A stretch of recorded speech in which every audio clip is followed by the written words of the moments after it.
Bonsoir à tous, je suis très heureux de vous retrouver ce soir pour vous présenter le nouvel agriculteur de ce début du mois de juin, Nicolas Sapé. Il est avec moi, on s'est un petit peu préparé, c'est une première. Il n'a pas l'habitude des directs comme ça en streaming avec des personnes qui sont présentes dans les commentaires, d'être sur YouTube, sur Internet. Donc c'est un effort qu'il fait, mais c'est pour la bonne cause parce que ça va permettre de le soutenir et de l'aider dans les besoins qu'il a. Donc la première chose que je voudrais vous demander, dès que vous pouvez, vous me dites si le son fonctionne bien, s'il n'y a pas de problème de son, si l'image est bonne, si tout est OK pour vous, et on va pouvoir démarrer. J'attends votre premier commentaire et comme ça, moi, je suis sûr, parce que j'ai toujours peur qu'il y ait des problèmes de son, de démarrage. Donc n'hésitez pas à me le dire. OK, super, super. Eh bien, écoutez, on n'attend pas plus longtemps. Alors attendez, parce que j'ai beaucoup d'images à l'écran. On accueille Nicolas parmi nous. Bonsoir Nicolas. Bonsoir. Voilà, donc Nicolas, alors dans les grandes lignes, parce que j'ai pas tout suivi, mais je sais que vous faites de la vache, vous savez que vous êtes dans le cochon aussi, dans la chèvre, vous faites des produits, il y a même des produits que je ne connaissais pas, que vous m'en avez un petit peu parlé. Donc je vais vous laisser vous présenter et nous décrire un petit peu votre activité et de manière générale votre travail et j'allais dire les divers métiers, mais la largeur de l'activité que vous pratiquez, parce qu'étant donné que vous avez plusieurs types d'animaux, je vais vous laisser vous présenter et nous présenter un petit peu votre métier, votre quotidien. Donc, bonsoir à tous. Je suis installé depuis 2010 avec mon père. D'accord. J'ai ma sœur qui travaille avec nous pour la partie chèvre et fromagerie. Donc aujourd'hui, on est une exploitation en bio. Jusqu'au 31 décembre, on était entièrement en bio. Donc, vache laitière bio, chèvre bio. On avait les porcs en bio, mais aujourd'hui, les porcs ne sont plus bio suite à des problèmes de réglementation. Ok. On transforme la totalité du lait de chèvre en fromage et environ 20% du lait de vache. D'accord. Le lait de vache est vendu à Biolay. Donc, Ok. c'est une coopérative qui rachète du lait pour le revendre. Après, on vend sur les marchés du secteur. On a deux marchés principaux, le marché de Saint-Félicien et le marché de Damastre. On a un magasin de producteurs dans le sud, aux alentours c'est à Coustelet, aux alentours je vais y arriver, de Cavaillon. D'accord, oui. Et après, on a des grandes surfaces dans la Aux vallée du alentours, Rhône. vous approvisionnez aussi. Tout en produits bio, pratiquement. Tout ce que vous faites avec la chèvre aujourd'hui, on Toute peut la dire que partie c'est bio. laitière est en bio, entièrement en bio. D'accord, ben déjà, ça c'est une très bonne nouvelle. C'est pour ça un peu que vous rentrez dans le cadre de ce que l'on souhaite, parce que j'ai beaucoup d'abonnés qui cherchent à retrouver une alimentation plutôt saine. Et au jour d'aujourd'hui, c'est on va dire, des exploitations telles que la vôtre que les gens ont envie de soutenir parce que on n'a pas envie que ça se perde. Et même, je vais vous dire, quand vous allez au supermarché, vous allez trouver des fromages de chèvre de marque à des prix qui coûtent peut-être même plus cher que le fromage que vous allez proposer et qui n'ont pas du tout les mêmes procédés de fabrication. Et là, il y a des questions à se poser. Il y a beaucoup de gens qui ont énormément peur parce que actuellement, il y a la vaccination, il y a tout un tas de choses qui font que il y a des craintes qui se font avec, par exemple, aujourd'hui, le bovin, la DNC, tout ça. D'ailleurs, je ne vous ai pas posé la question au sujet de la vaccination. Comment ça se passe pour vous? On n'est pas vacciné pour la DNC, pour rien pour l'instant. Vous avez eu aucune complication du gouvernement, quoi que ce soit? Vous avez pour l'instant, on n'est pas concerné. Les zones sont loin, sans être loin, mais on n'est pas dans les zones de quoi que ce soit. Donc pour l'instant. D'accord, ben ça c'est génial. Et j'espère que vous vous battrez pour éviter toutes ces vaccinations parce que c'est quelque chose qui fait énormément peur au public. En plus, quand on voit les effets secondaires sur les vaches, je sais que je suis en liaison avec le collectif Libre qui, eux, ils ont des bovins qui, 99%, je crois, des cheptels ont été vaccinés. Ils se battent pour les quelques vaches qui restent et on dirait que c'est à tout prix une obligation qu'il faut à tout prix qu'ils soient vaccinés. Donc, c'est problématique et ça fait peur aux gens et les gens ont de moins en moins envie de consommer. Alors, je sais qu'il n'y a pas longtemps, j'ai invité un spécialiste qui nous a parlé un peu de ça, qui avait dit ces vaccins-là, il n'y a pas de danger, il n'y a pas de risque. Mais en fait, les gens ont peur qu'un jour, sans qu'on nous prévienne, on change la recette, je vais dire, du vaccin et qu'il se transforme en tout ce qui est ARNM et que là peut être dangereux pour la santé des humains. C'est la grosse crainte qu'il y a aujourd'hui sur les réseaux, tout ça. Les gens ont énormément peur de ce sujet-là. Vu tout ce qu'on a subi au niveau humain, rien n'est impossible, on va dire. Donc, Voilà, les connaissant, la façon de travailler et qu'il n'y a que l'argent qui compte, aujourd'hui, tout est possible et vaut mieux se méfier d'eux, en effet. c'est ça. Donc, en ce qui concerne vos productions, alors vous m'avez envoyé des photos et on va un petit peu en parler parce que alors, j'en profite. Voilà, première question de Victoire A. Où êtes-vous exactement, le département? Alors, vous êtes dans le Gers et Non, précisément. on est en Ardèche, nous. Oui, en Ardèche, pardon. Pardon. Donc, il y a Oui, Colombier-le-Vieux en Ardèche, au-dessus de Tournon-sur-Rhône, sortie Tain-l'Hermitage, ceux qui connaissent la vallée du Rhône, l'autoroute A7. On est d'accord. sur le plateau ardéchois, c'est plus au nord de l'Ardèche. D'accord. Plus au nord de l'Ardèche. Parfait. Donc, je vais en profiter pour présenter un petit peu vos produits parce que franchement, ça vaut le coup d'œil. Première image, alors j'ai quelques images sympas à partager, mais la première que je vais présenter, c'est celle-ci, c'est celle qui m'a le plus touché parce que je ne m'y attendais pas. Voilà, ça c'est du beurre que vous proposez à la vente, c'est ça? Oui, donc c'est du beurre fermier. Donc là, c'est du demi-sel, mais on fait du beurre doux aussi. D'accord. Donc on Et écrème le lait le matin, il est maturé, et après il est passé en baratte et on fait du beurre. d'accord. Et d'après ce que je comprends, c'est vraiment de manière traditionnelle, c'est du beurre moulé à la main. C'est ça. Il est travaillé à la main. Donc là, il est travaillé pour pouvoir faire l'égouttage, pour faire sortir le petit lait qui reste. Et après, il est façonné dans des. Là, c'est encore à la main, mais on a des boules en bois pour donner une structure qui se tienne un petit peu. D'accord, ce qui donne la Qui donne forme après. la forme carrée, ouais. C'est ça. D'accord, d'accord. Donc là, on est vraiment dans du beurre traditionnel, donc d'animaux qui sont pas vaccinés, qui sont bio, et le beurre que vous produisez vous-même. Là, là, vous allez donner envie à plein de gens, là, ceux qui vous connaissent pas.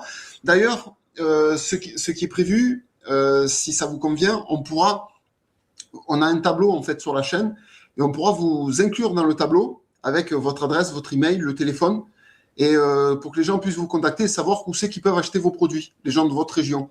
Donc, D'accord. quelque part, on va vous faire une sorte de publicité supplémentaire. Et ça, on le fera en antenne, je prendrai toutes les infos et je les ferai rajouter comme ça.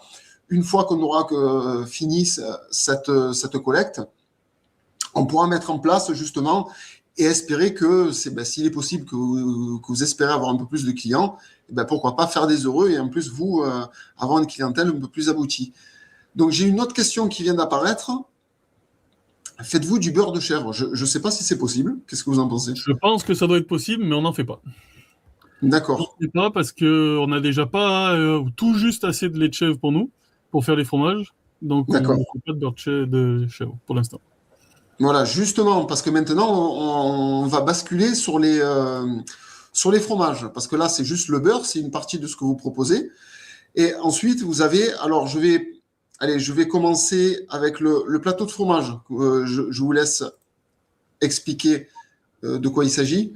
Donc ça, c'est des plateaux de fromage qu'on fait pour Noël principalement. C'est des Oui. assortiments, donc on a des fromages assaisonnés, on a de la chèvre, on a de la vache, il y a un peu de tout.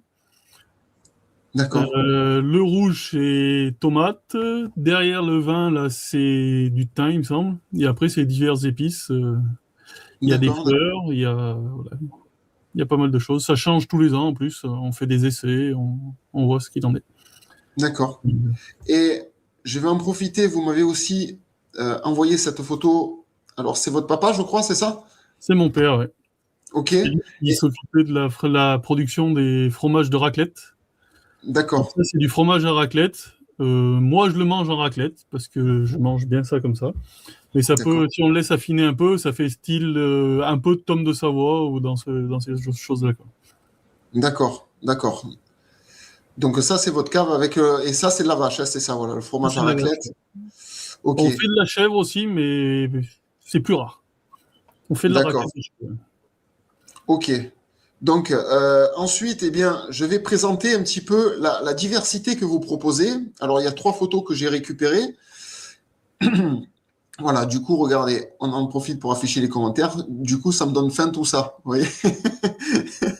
Oui, les gens, ça leur donne envie. Alors, voilà, ça c'est, alors, je vous laisse expliquer où ça se trouve. Donc ça, c'est le magasin de producteurs à Coustelet, D'accord? un peu plus loin qu'Avignon. Le magasin, c'est naturellement paysan. Là, donc à droite, c'est les fromages de vache. Au milieu, on a les faisselles à côté de la séparation, les faisselles de D'accord. vache, les fromages épicés, et après différentes sortes de maturation du fromage. Ça va du frais qui est tout à droite au vraiment sec qui est tout en haut. D'accord. Je vais essayer de rajouter certaines images. Voilà, parce qu'il y a une image. Ah, non, je suis bloqué sur le nombre d'images. Ben, j'ai téléchargé le maximum. Bon, c'est pas grave, j'ai d'autres Et à images. gauche, du coup, à gauche, on n'aura pas tout, mais à gauche, c'est pareil, faisselle de chèvre, de la chèvre en forme de cœur, et après, bah, voilà, bah, très bien, on a tout. Donc, Voilà, c'est là.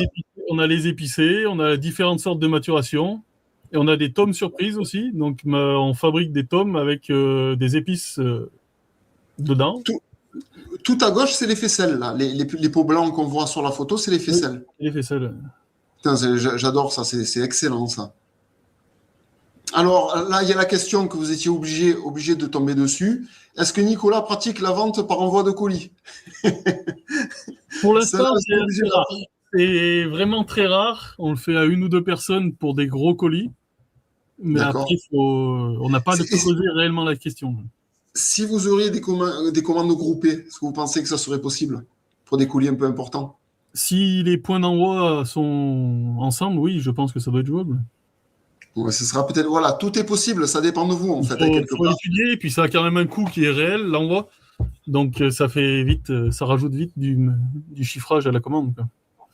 D'accord. Alors, j'ai raté une question que je vais afficher de perdu dans YouTube. Les fromages sont au lait cru? C'est super important de savoir ça. Les fromages sont tous au lait cru, sauf la raclette, que c'est de la pâte cuite, quoi. D'accord, c'est tous du lait cru. Donc Oui. voilà, encore une information qui donne un petit peu de caractère à ce que vous proposez. C'est génial, hein, mais c'est vraiment génial. C'est vraiment ce qu'apprécient les gens. Il y a une troisième photo que je n'ai pas encore présentée. Voilà, celle-ci. Et Donc ça, celle-ci, c'est de la vache. d'accord, ça, c'est les fromages de vache qui se trouvent de l'autre côté. Voilà. Avec les D'accord. différentes sortes de maturation. Tout au lait cru. Comme je le répète, hein, parce qu'il y a des gens qui arrivent depuis peut-être pas longtemps sur le direct de ce soir, des vaches qui ne sont pas vaccinées, de bio, donc qui ont une bonne alimentation, et c'est du lait cru. Donc là, vous avez vraiment des produits de la meilleure qualité, quoi. À part les supermarchés que vous proposez vos produits, euh, voilà, vous trouverez jamais ça en supermarché parce qu'on se bat contre les supermarchés. On a un petit peu une vision de ce qui se passe dans les supermarchés qui est en fait il y a énormément de produits de basse qualité, de mauvaise qualité, même mauvais pour la santé, les produits transformés, tout ça. Et on essaie de retrouver, de vous soutenir et de retrouver une alimentation un peu plus équilibrée. C'est ce qu'espèrent les gens. Après, ils Donc, essayent, hein, de se racheter une image. Il n'y a pas beaucoup de marques aujourd'hui qui proposent du produit du terroir, hein. Donc ouais, c'est ça, c'est ça. aujourd'hui, à part Et Intermarché et le système U, il y a pas grand monde qui veut se risquer à faire du produit du terroir, quoi. c'est ça. Mais c'est terrible, hein, parce que quand vous avez Carrefour, tout ça, en fait, c'est tous des produits préemballés, c'est des produits pasteurisés. Enfin, ça n'a plus la valeur, ça n'a plus rien à voir avec ce que vous proposez, quoi. Mais regardez, vous avez des Voilà. super commentaires, hein, des merveilles. Les gens sont ravis, en tout cas. Ah, c'est intéressant, hein, je mange uniquement des fromages au lait cru, le reste, c'est mort. Comme quoi, il y a des amateurs.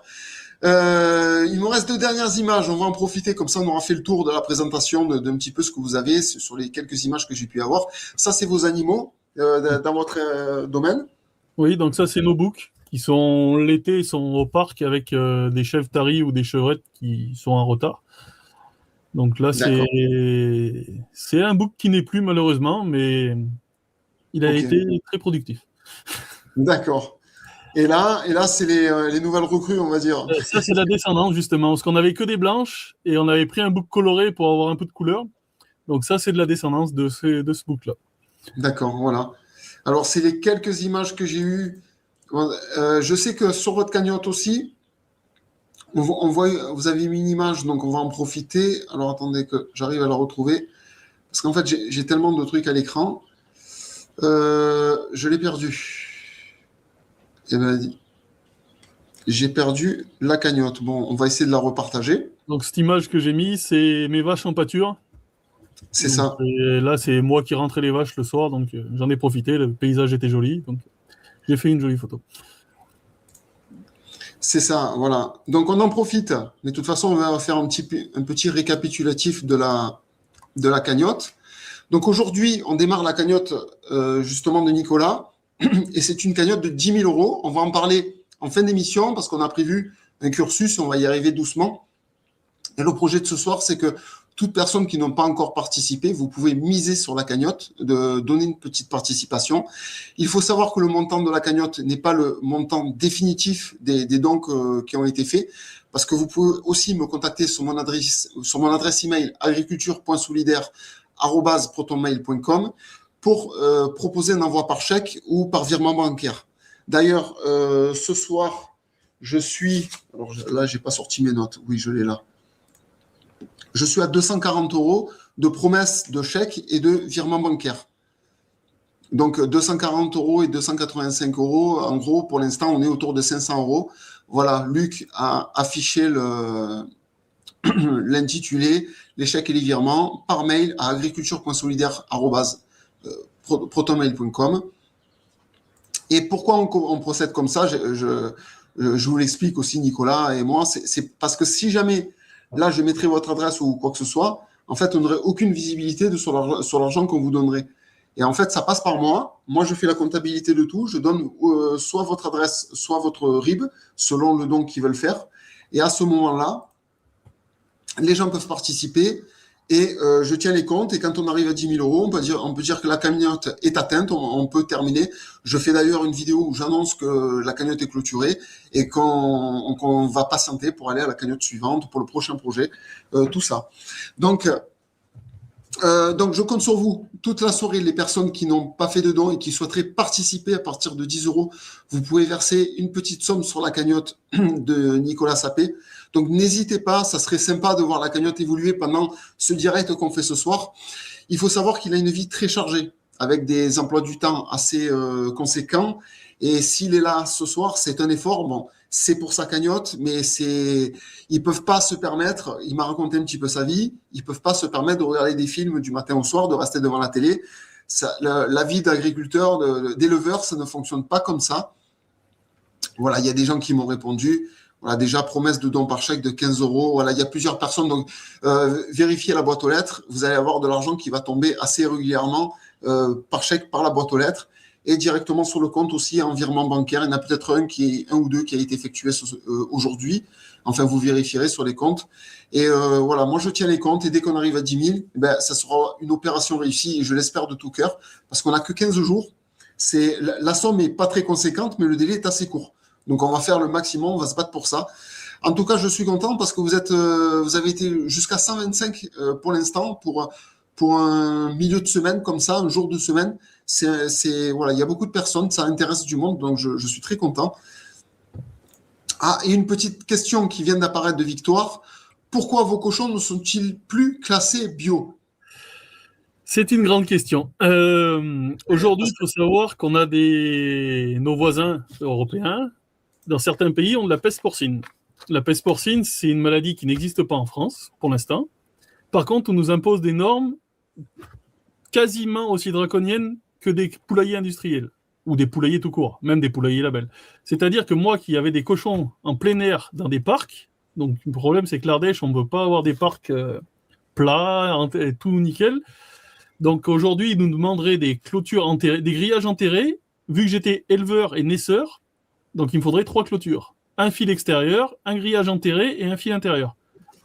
Au niveau de mes parcs et mes parcours, c'était beaucoup trop compliqué pour remettre ça en place. Et sûrement beaucoup trop coûteux, surtout, en temps et en argent. Et suite à différents dialogues avec la DDT et des services vétérinaires, D'accord. On a décidé d'arrêter le plein air. Donc, pour que ça soit plus facile, on a arrêté le bio aussi. La nourriture, il reste quasiment inchangée. Ça reste quasiment de la nourriture fermière.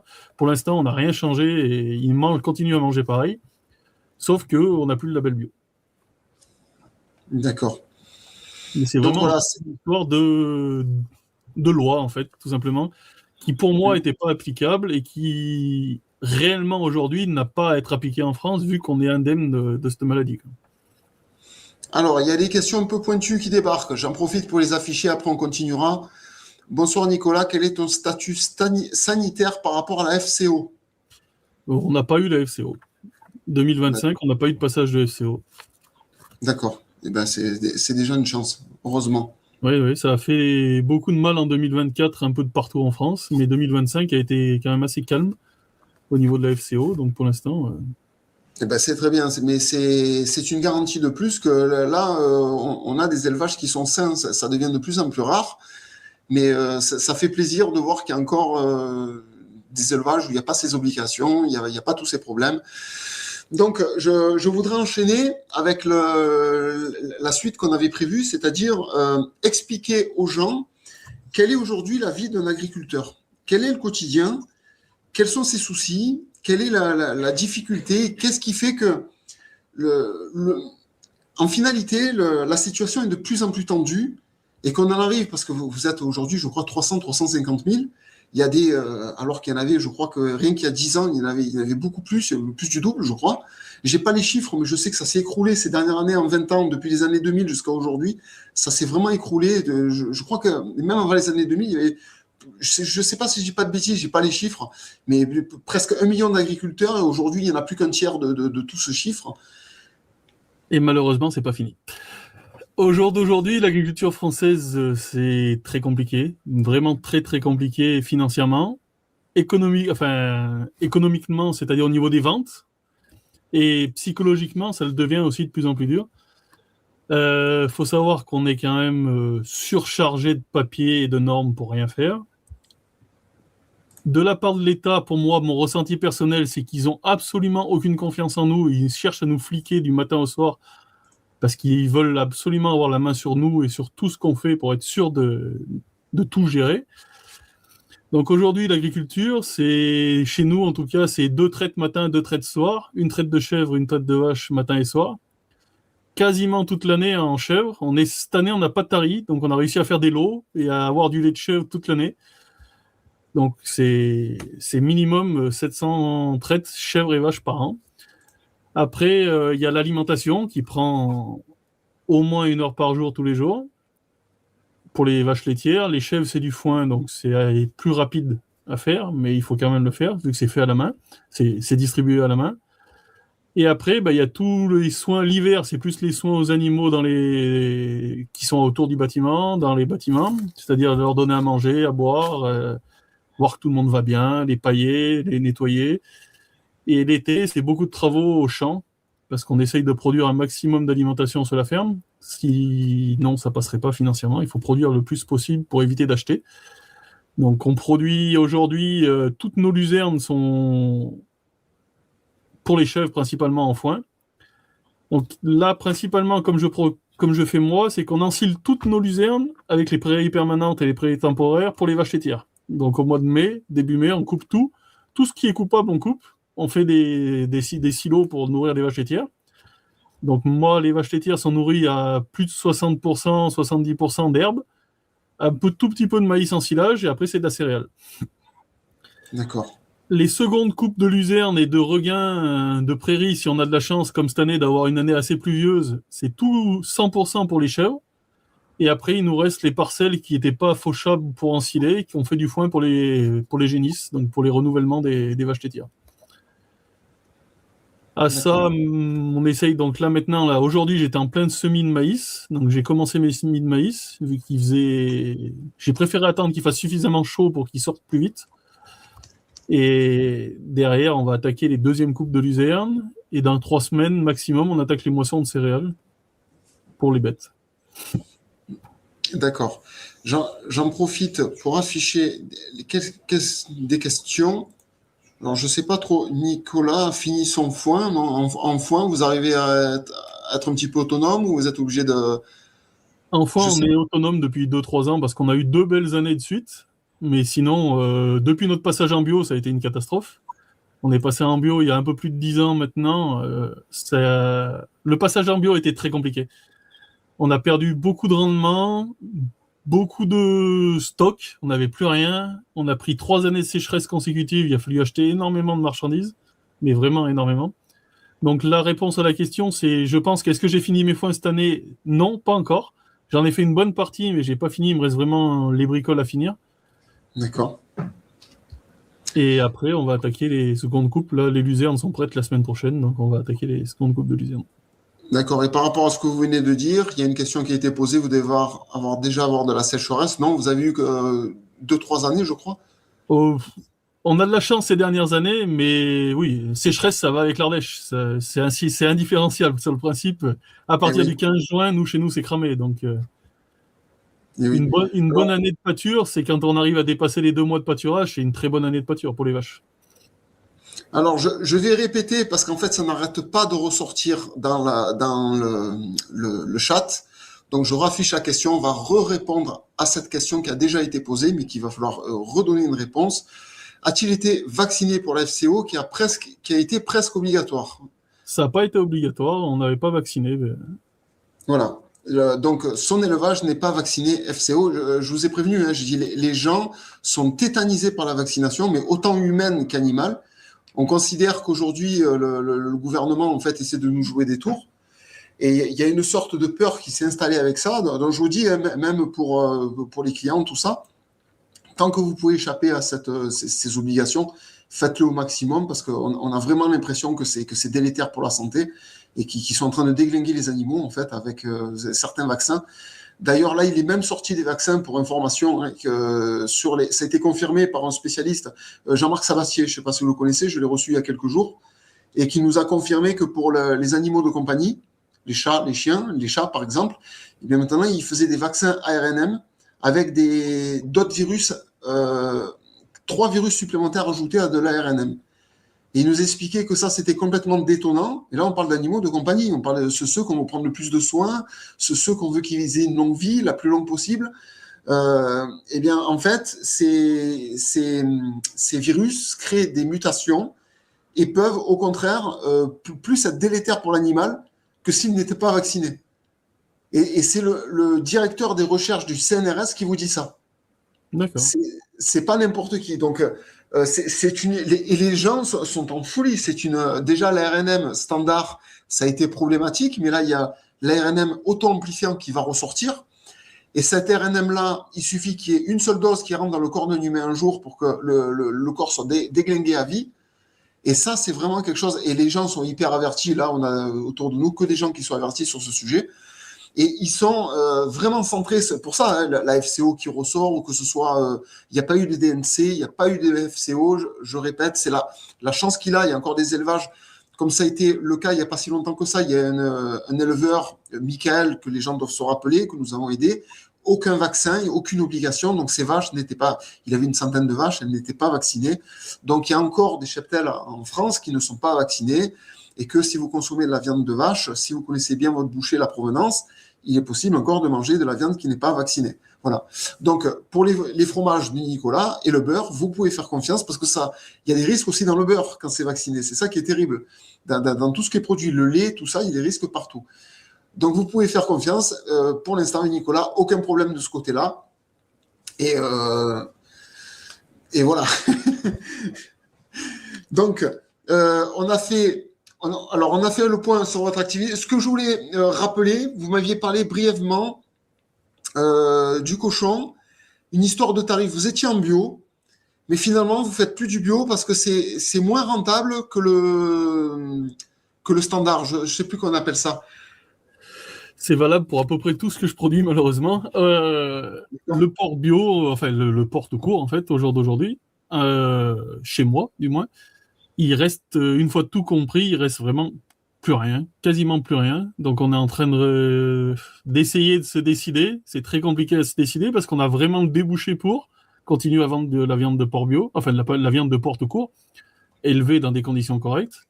Le problème, c'est que tout coûte tellement cher à faire qu'on n'arrive pas à dégager de la marge, quoi.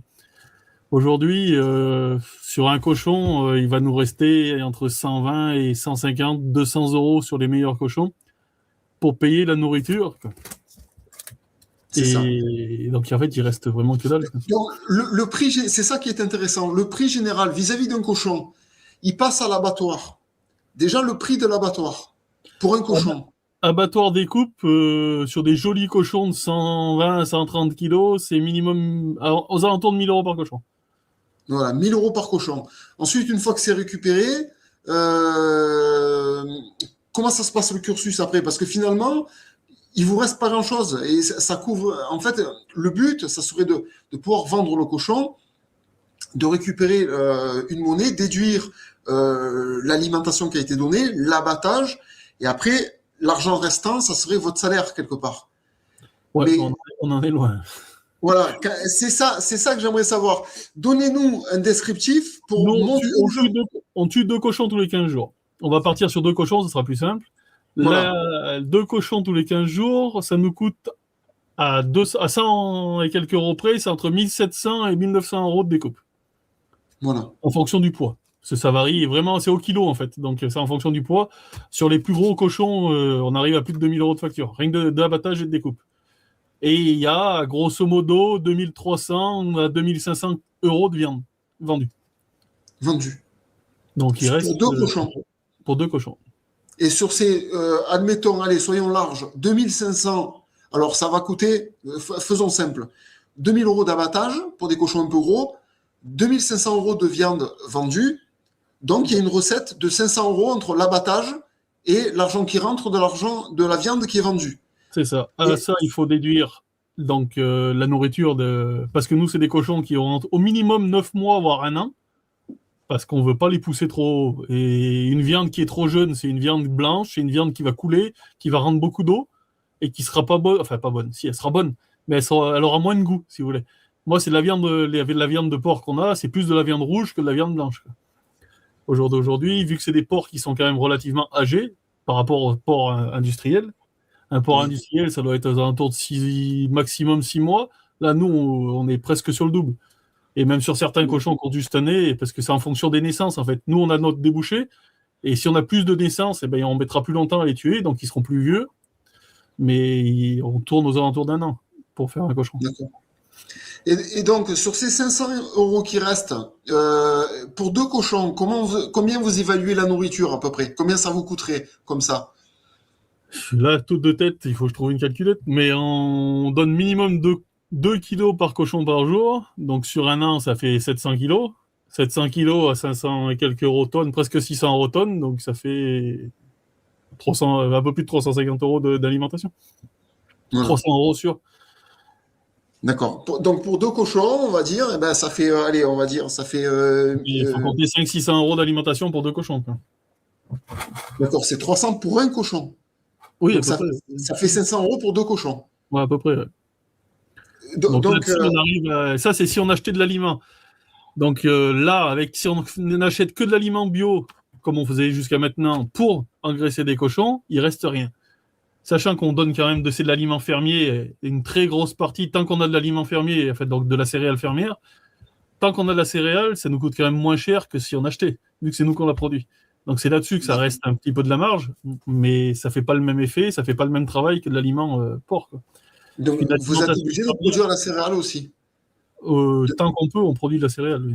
Voilà, voilà, vous êtes éleveur, mais agriculteur quelque part, Mais pour alimenter les animaux. on essaye de tout produire, tout ce qu'on produit est à destination des animaux, hein. On vend rien d'autre pour les humains. Tout est transformé sur la ferme et vendu ou donné aux animaux, quoi. D'accord. J'en profite pour afficher certaines questions.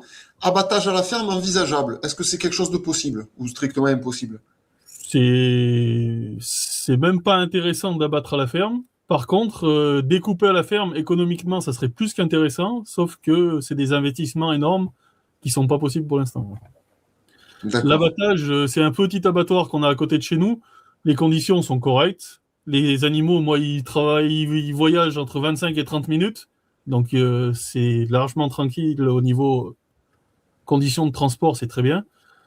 Et là-bas, il y a non, l'abattoir est bien. Donc après, pour moi, l'abattage à la ferme n'a pas d'intérêt chez nous. Tant qu'on a des abattoirs, des petits abattoirs chez nous, il faut les conserver.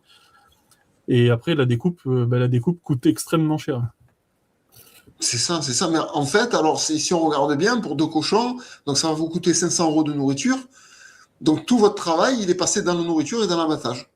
Voilà. Et le peu qu'on gagne, eh ben ça couvre les pertes si on a un cochon qui meurt, si on a des invendus sur un cochon, parce que ça, c'est si on vend tout, bien sûr, les 2500 euros. Donc, s'il y a des morceaux qui sont invendus, il faut, ben, même qu'on les mange, il faut quand même les Oui. déduire aussi. Donc, Une autre question qui est apparue, est-ce que les chèvres sortent-elles toute l'année ou est-ce qu'elles sont en bâtiment l'hiver? elles sont en bâtiment l'hiver. D'accord. Si oui, elles sont nourries comment? Elles sont nourries au foin de luzerne. Tant D'accord. qu'elles sont en lactation, c'est que du foin de luzerne avec de la céréale et des concentrés. Et après, c'est du foin de prairie pendant la période de tarissement. Ah, mais c'est génial. Vous savez ce que c'est vraiment ce qu'apprécient les gens, hein. Euh, alors, question, attendez, je vous l'affiche. Ça serait pas moins cher en passant par un boucher plutôt qu'une grosse structure, hein. Je ne sais pas si c'est possible, ça. Le Non? problème, c'est que là, nous, avec la structure, c'est tout vendu sous vide par deux. Donc, prêt à manger, prêt à être posé dans les magasins de producteurs et ainsi de suite. Et ça, aujourd'hui, c'est plus que le client cherche vraiment ça, quitte à mettre un peu plus cher sur le produit, mais ils veulent pas s'embêter à charrier de la viande avec, dans un papier plein de sang et ainsi de suite. Il faut que ça soit propre, facile à charrier. Et nous, dans les conditions sanitaires derrière, on n'est pas embêté du moment que la chaîne du froid est respectée. On n'a pas de problème de gestion ou quoi que ce soit. Donc c'est beaucoup plus simple d'être sous vide et livré comme ça. D'accord. Et alors, il y a des tas de questions, mais Roselyne qui dit pour les méchouis, pas de découpe, c'est plus intéressant financièrement, non? Ah, les faire à la broche? Non, mais ouais, mais ça c'est pour vous, si vous en tuez un pour vous, mais Oui, ou même pour des clients, mais rien il faut déjà passer à l'abattoir. Donc il faut déjà prendre, je sais pas combien peut coûter l'abattage d'un petit cochon à l'abattoir, mais ça va lui coûter le prix du cochon.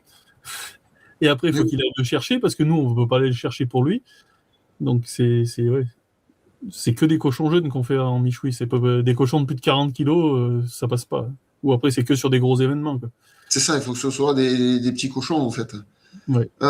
Je vais en profiter parce que j'ai vu que ça a un petit peu bougé tout à l'heure. On va voir, la cagnotte a déjà un petit peu augmenté. Je vais voir s'il y a encore eu du mouvement. Comme ça, c'est en direct. Ben voilà. Hop, elle a encore augmenté, 433 euros dans la soirée. C'est vraiment sympa vu le nombre de personnes qui sont présentes, etc. Donc c'est en train de monter doucement. Je rappelle qu'il faut atteindre 10 000 euros avant le 15. Ça serait parfait, au 15 maximum. Ça serait parfait. Donc c'est, voilà, on partage, on en parle autour de nous. Et comme je disais, s'il y a 1000 personnes qui donnent 10 euros, ben, c'est réglé. Et en 48 heures, on pourrait arriver au bout de la cagnotte et avoir fini de soutenir Nicolas. Donc, je reviens voilà, sur l'écran. Et là, je vais rentrer un petit peu dans le sujet. En fait, je voudrais discuter avec vous et expliquer aux gens votre situation aujourd'hui. Qu'est-ce qui fait que vous ayez besoin d'une cagnotte, que vous soyez soutenu et quel est le besoin exactement? Surtout que c'est limité dans le temps. C'est-à-dire que vous avez un calendrier à respecter pour ne pas être pénalisé vis-à-vis de cette cagnotte. Donc, je vais vous laisser vous exprimer sur cette cagnotte, sachant que j'en avais un petit peu parlé. Il y a une histoire de procédure de sauvegarde. Je pense que vous serez mieux placé que moi pour en parler. Donc n'hésitez pas à expliquer clairement l'histoire et pourquoi aujourd'hui nous avons décidé de vous soutenir pour remplir cette cagnotte et vous obtenir ces 10 000 euros. Allez-y. Donc ça a commencé il y a 11 ans à peu près. On avait des accords bancaires avec les banques jusqu'au jour où ils ont décidé que sous 15 jours, 3 semaines, un mois, il fallait tout rembourser, les courts termes qu'on avait. C'était absolument pas possible à cette époque-là. Du coup, pour éviter la faillite, on a saisi le tribunal pour passer en sauvegarde.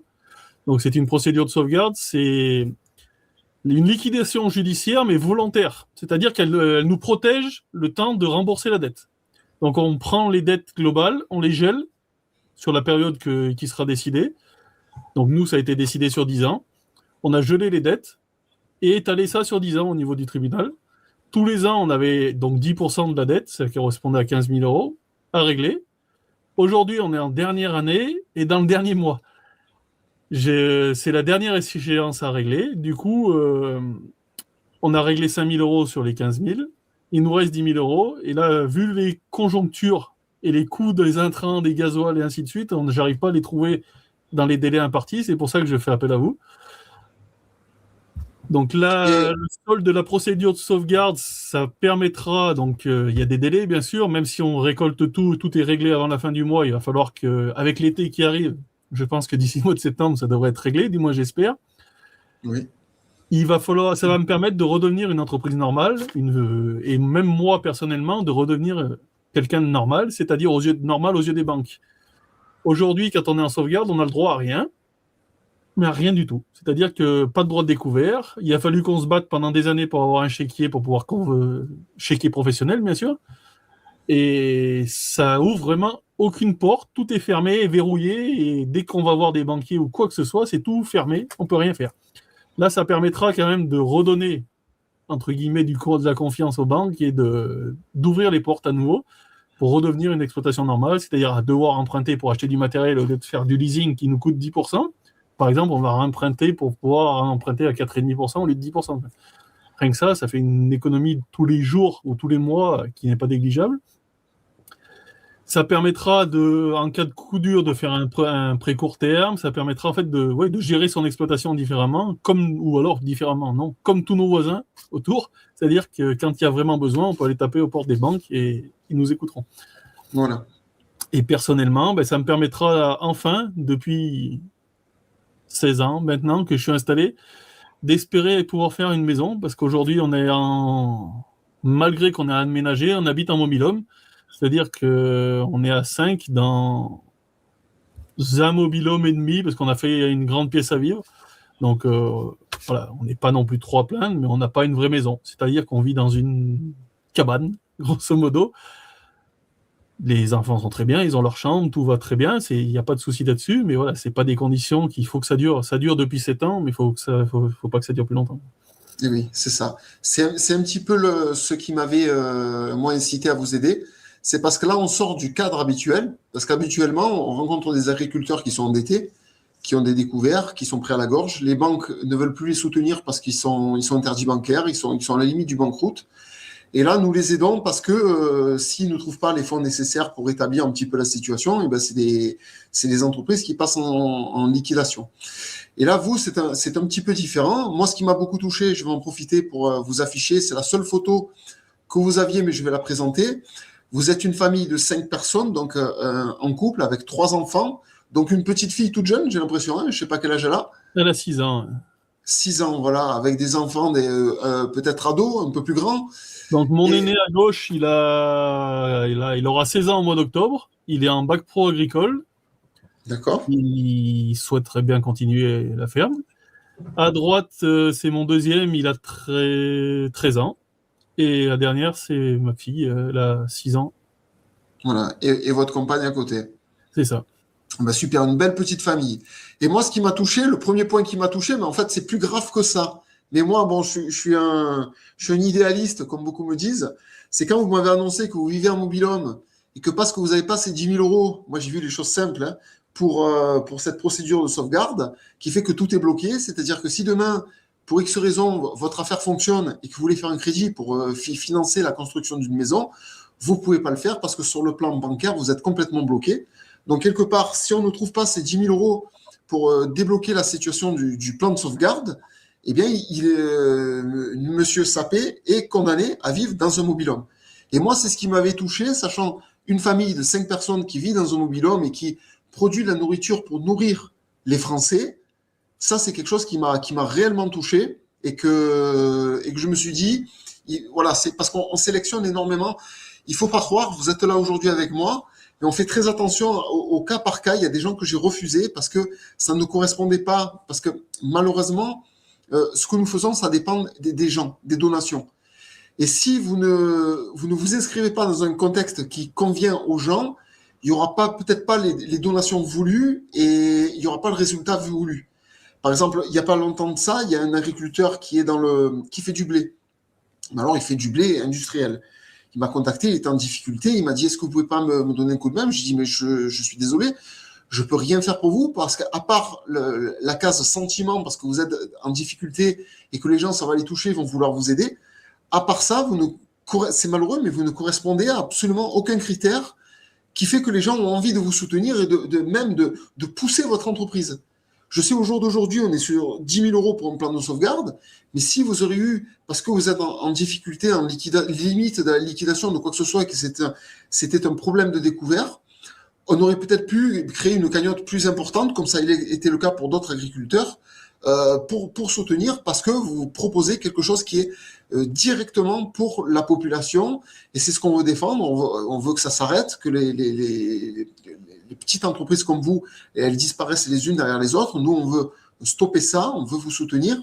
Donc aujourd'hui, comme j'ai dit, c'est une petite cagnotte, parce qu'on me reprochait souvent de faire des trop grosses cagnottes. Je dis, ben là, vous avez la chance d'avoir une petite cagnotte, et qui est malgré tout très importante, parce que Monsieur Sapé ne pourra pas construire sa maison, il ne pourra pas vivre dans des conditions décentes, il ne pourra pas prendre de l'assurance sur son activité.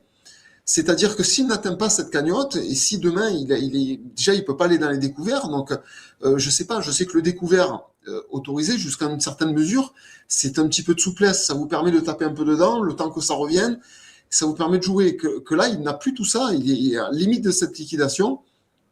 Donc, si on lui rétablit. On n'a rien du tout. Il n'y a pas de droit de découvert, il n'y a que dalle. Voilà, il n'y a rien du tout. C'est exactement ça. Donc là, en fait, vous êtes dans les situations la plus raides. Si vous n'avez pas l'argent, vous faites rien, en fait. C'est exactement ça. C'est-à-dire qu'en fait, on travaille, mais en flux tendu, plus que tendu en permanence, parce qu'on n'a aucune souplesse sur quoi que ce soit. Ni sur les fournisseurs. Enfin, grâce aux fournisseurs qui veulent, il n'y a pas de souci. Mais après, dès qu'il y a un grain de sable qui se met en travers, ça crée tout de suite des complications qui peuvent aller très loin. Et ce qu'il faut bien comprendre, c'est qu'une fois que cette procédure de sauvegarde est quelque chose de très important, c'est que c'est la dernière annuité. Ça a été sur 10 ans et c'est la dernière année. C'est-à-dire que cette année-là, la somme est payée, les 10 000 euros, la procédure de sauvegarde, elle va sauter. C'est bien ça, je ne me trompe pas. Elle est clôturée après et c'est fini, on n'en parle plus. Elle est clôturée et étant donné qu'elle est clôturée, il va retrouver un statut d'entreprise normale face aux banques. Et à partir de là, il pourra négocier des crédits, il pourra négocier des financements, etc. Il aura cette souplesse comme tous les agriculteurs qui se portent à peu près normalement. Je dis à peu près normalement parce que je sais que c'est les recettes et les coûts, les charges, c'est de pire en pire. Donc, et les écarts se posent de plus en plus. Les délais se rallongent aussi de plus en plus. Donc c'est sûr que chez tout le monde, ça devient compliqué. Peu importe les productions, c'est de plus en plus compliqué chez tout le monde. Voilà, j'en profite, je vois qu'il y a une cagnotte une question qui a été posée. Donc de Mamillo, une abonnée de ma chaîne qui vous dit: si vous avez la clientèle physique et les colis, si le boucher est moins cher que l'abattoir, ça ne vaudrait pas le coup de passer outre les emballages sous vide si vous ne payez pas 1 900 € d'abattage. Si jamais, c'est vrai, c'est une idée en fait, ils essayent de développer une idée. Si on développe une clientèle qui vous achèterait des caissettes, des colis, de 10 kilos, par exemple.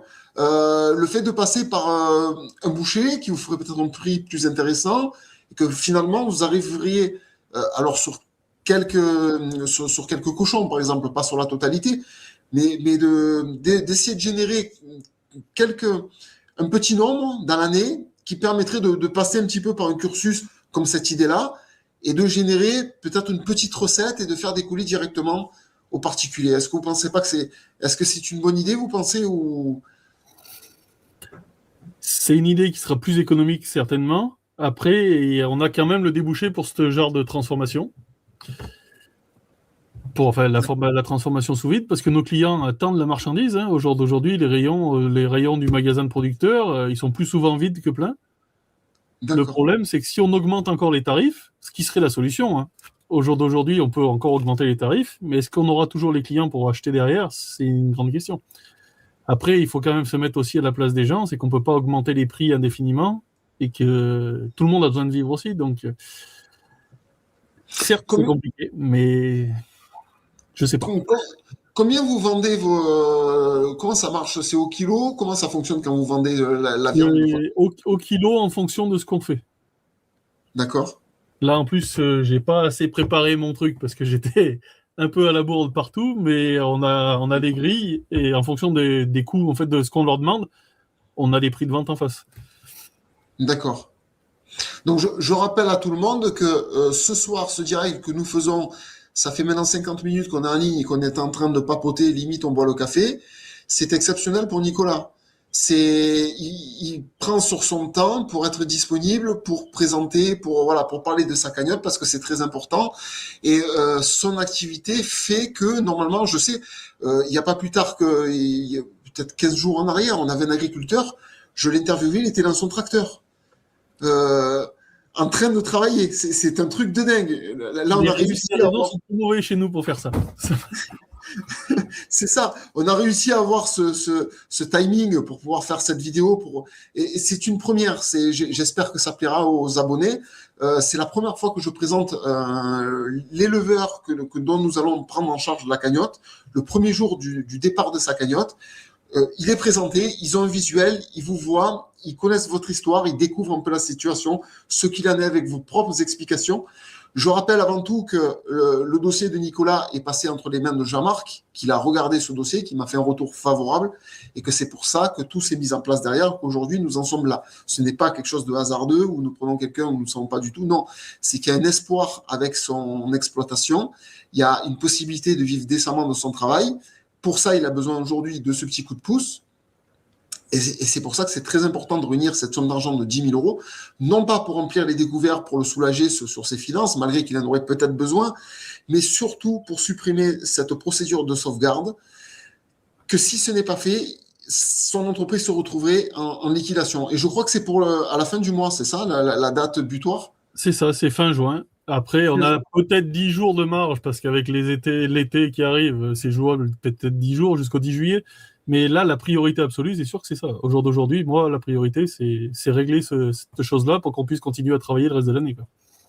Voilà, donc je réponds à Roselyne, oui, c'est bien Frédéric Ducantal. Donc j'ai fait une émission le soir, toute la soirée dans le tracteur. Parce il rendait service à un agriculteur près de chez lui. Donc il faisait des heures supplémentaires chez son voisin, gratuitement. Et ça fonctionne comme ça, en fait. Pour chacun, quand ils ont besoin, ils se donnent la main, ils s'entraident.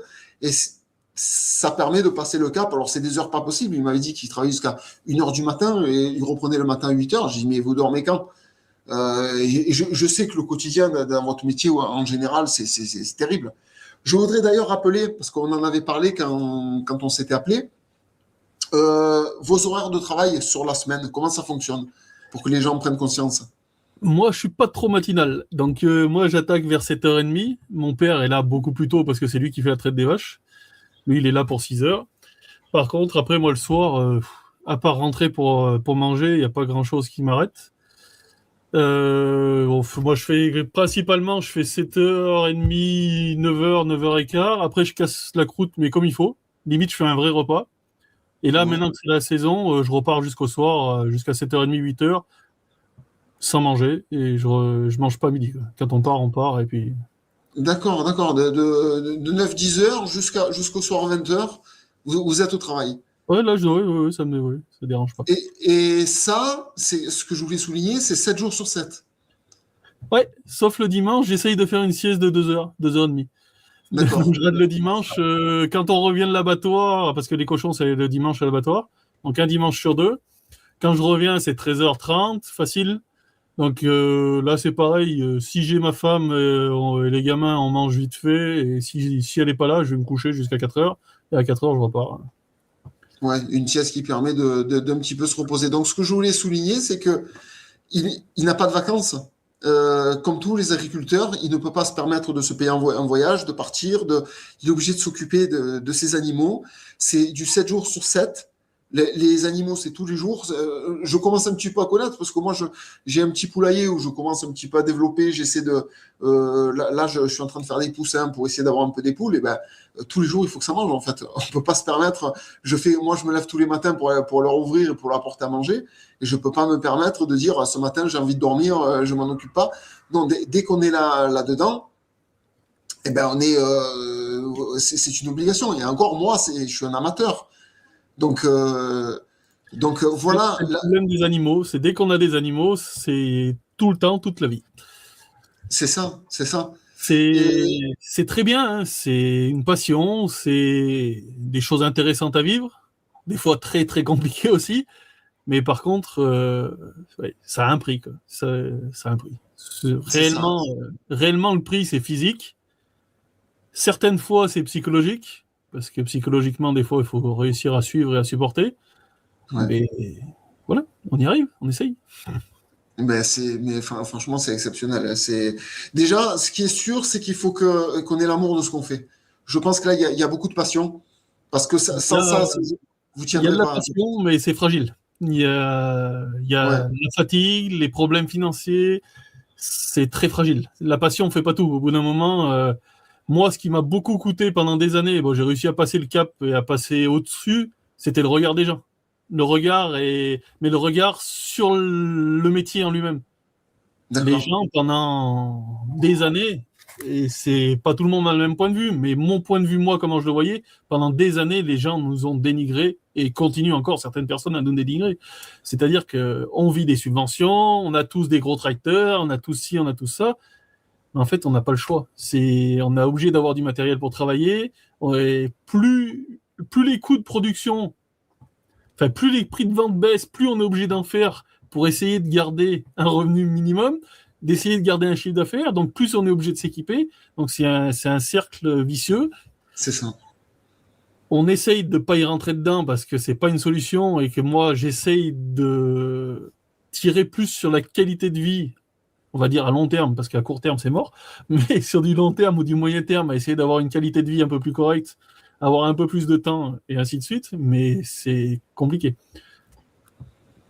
Il y a une question très intéressante, je vous l'affiche. La compagne de Nicolas travaille à la ferme ou à côté, c'est-à-dire dans Elle le privé? travaille de son côté à la ferme, donc elle est exploitante de son côté. D'accord. C'est-à-dire, elle fait sa propre activité au sein de la ferme. Non, non, ouais, de son côté, elle a ses terrains, elle a ses animaux, elle est indépendante. D'accord, d'accord. Chacun sa ferme.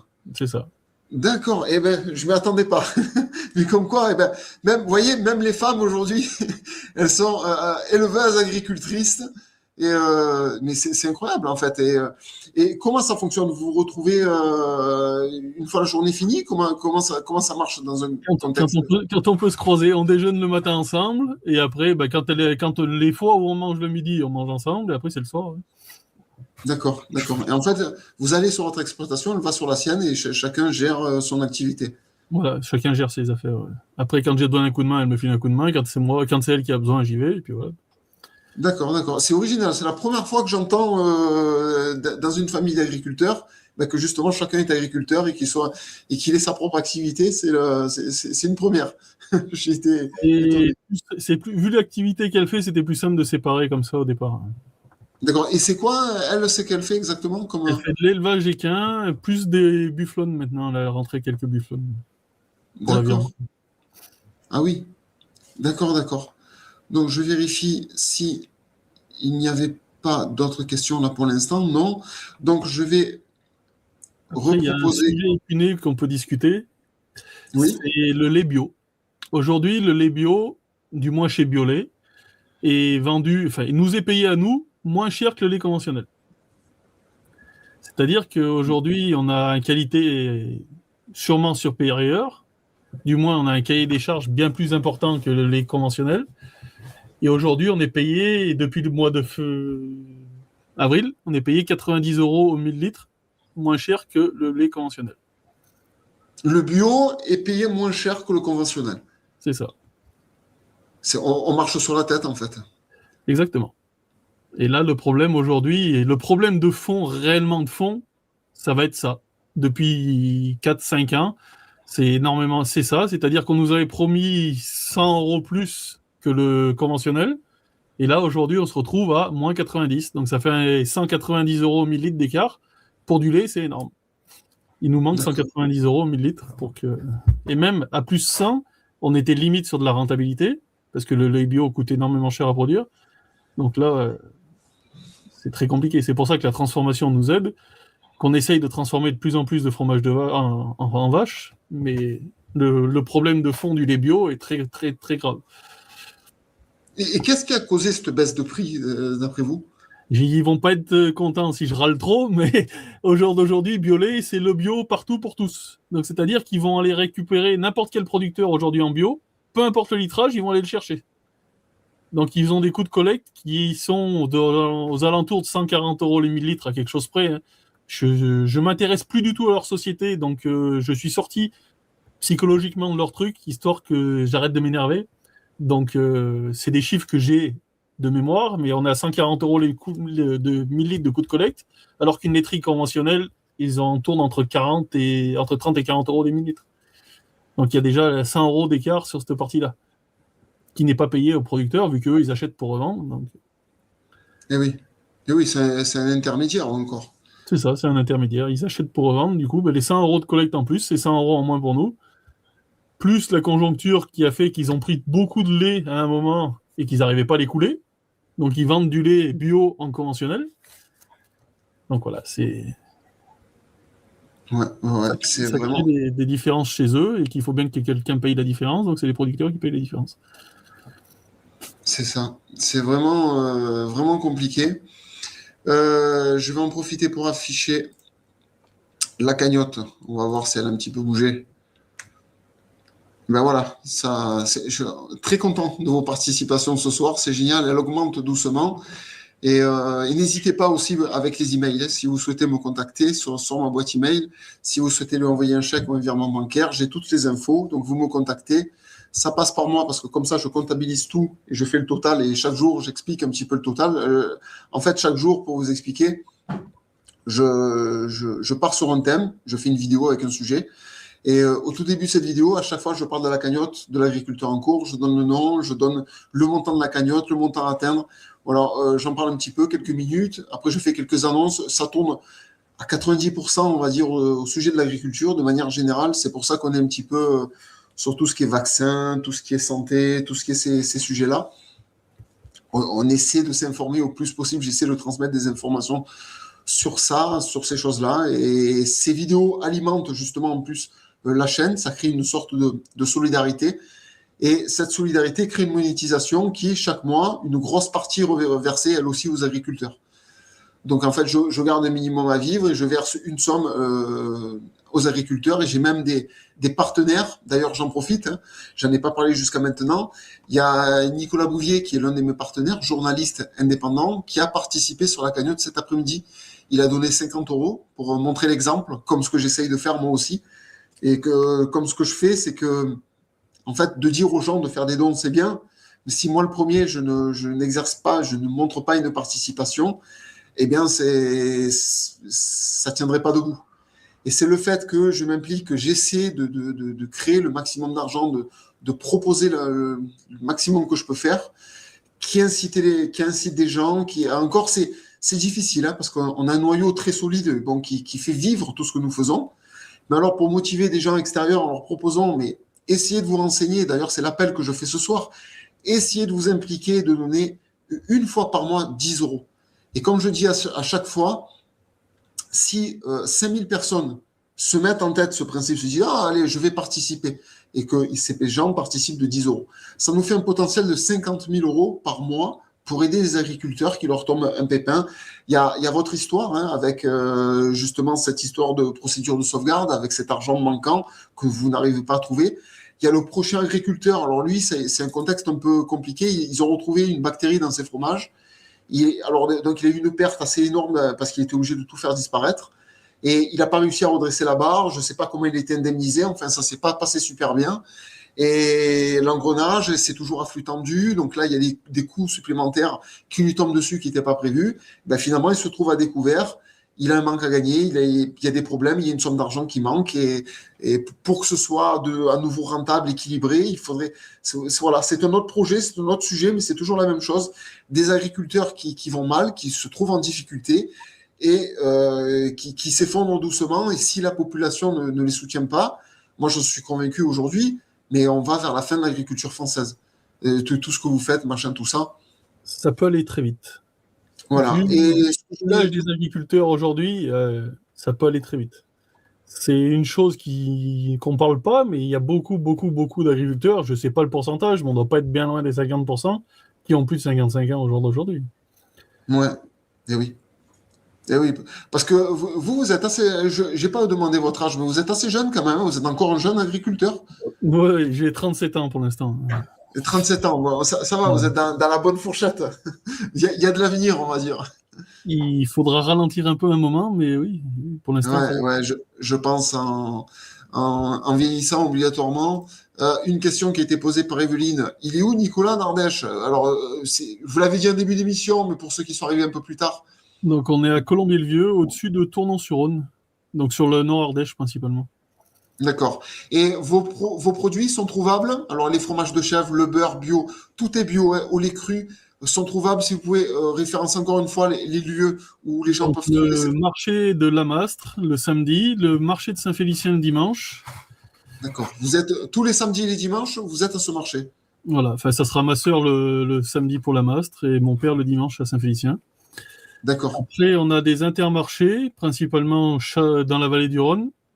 On a un Super U au Cheylard, on a des Biocoop, quelques petites épiceries, de plus en plus, qui se développent. On a des entreprises, des petits revendeurs locaux qui marchent pas trop mal. Et après, on a le magasin de producteurs qui se trouve à Coustelet. Voilà. D'accord. Bah, ça fait beaucoup quand même. J'en profite pour réafficher avec le petit flyer là, la ferme du Roux. Là, donc c'est votre ferme. Ça, c'est un petit peu ce que vous produisez avec le plateau de Noël. Et est-ce que si les gens se rendent sur ce marché, ils arrivent à vous reconnaître? Est-ce qu'il y a Et quelque chose qui... affiché, du moins. C'est écrit. La ferme du Roule est écrite D'accord. sur la banque fraude.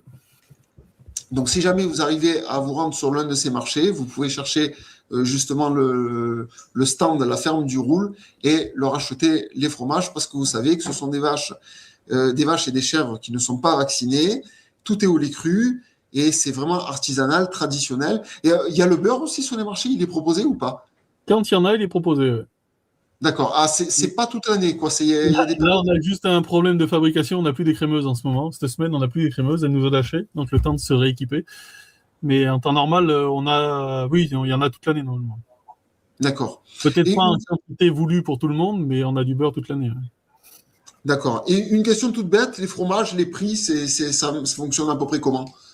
Donc là, j'ai le tarif sous les yeux. Donc, je vais être obligé de lire. Je n'ai pas de tête. Grosso D'accord. modo, la chèvre normale, on est à 1,70 €. Les épicés, on est sur du 2,50 €. Et après, la vache, on est à 2 euros. Quasiment tout à 2 euros, sauf les épicés qui sont à 2,50 €. Voilà. Après, Donc, il y a quelques faisselles. Les faisselles sont à 3,30 € en chèvre. Et les faisselles vaches sont à 3,30 € aussi. une question importante de Paul Corel. Avez-vous une page Facebook qui raconte l'histoire de votre ferme? Qui raconte l'histoire, peut-être pas encore, mais la page Facebook existe. Elle est sur la. Je l'ai mis pas en lien, mais j'ai mis le nom sur la cagnotte.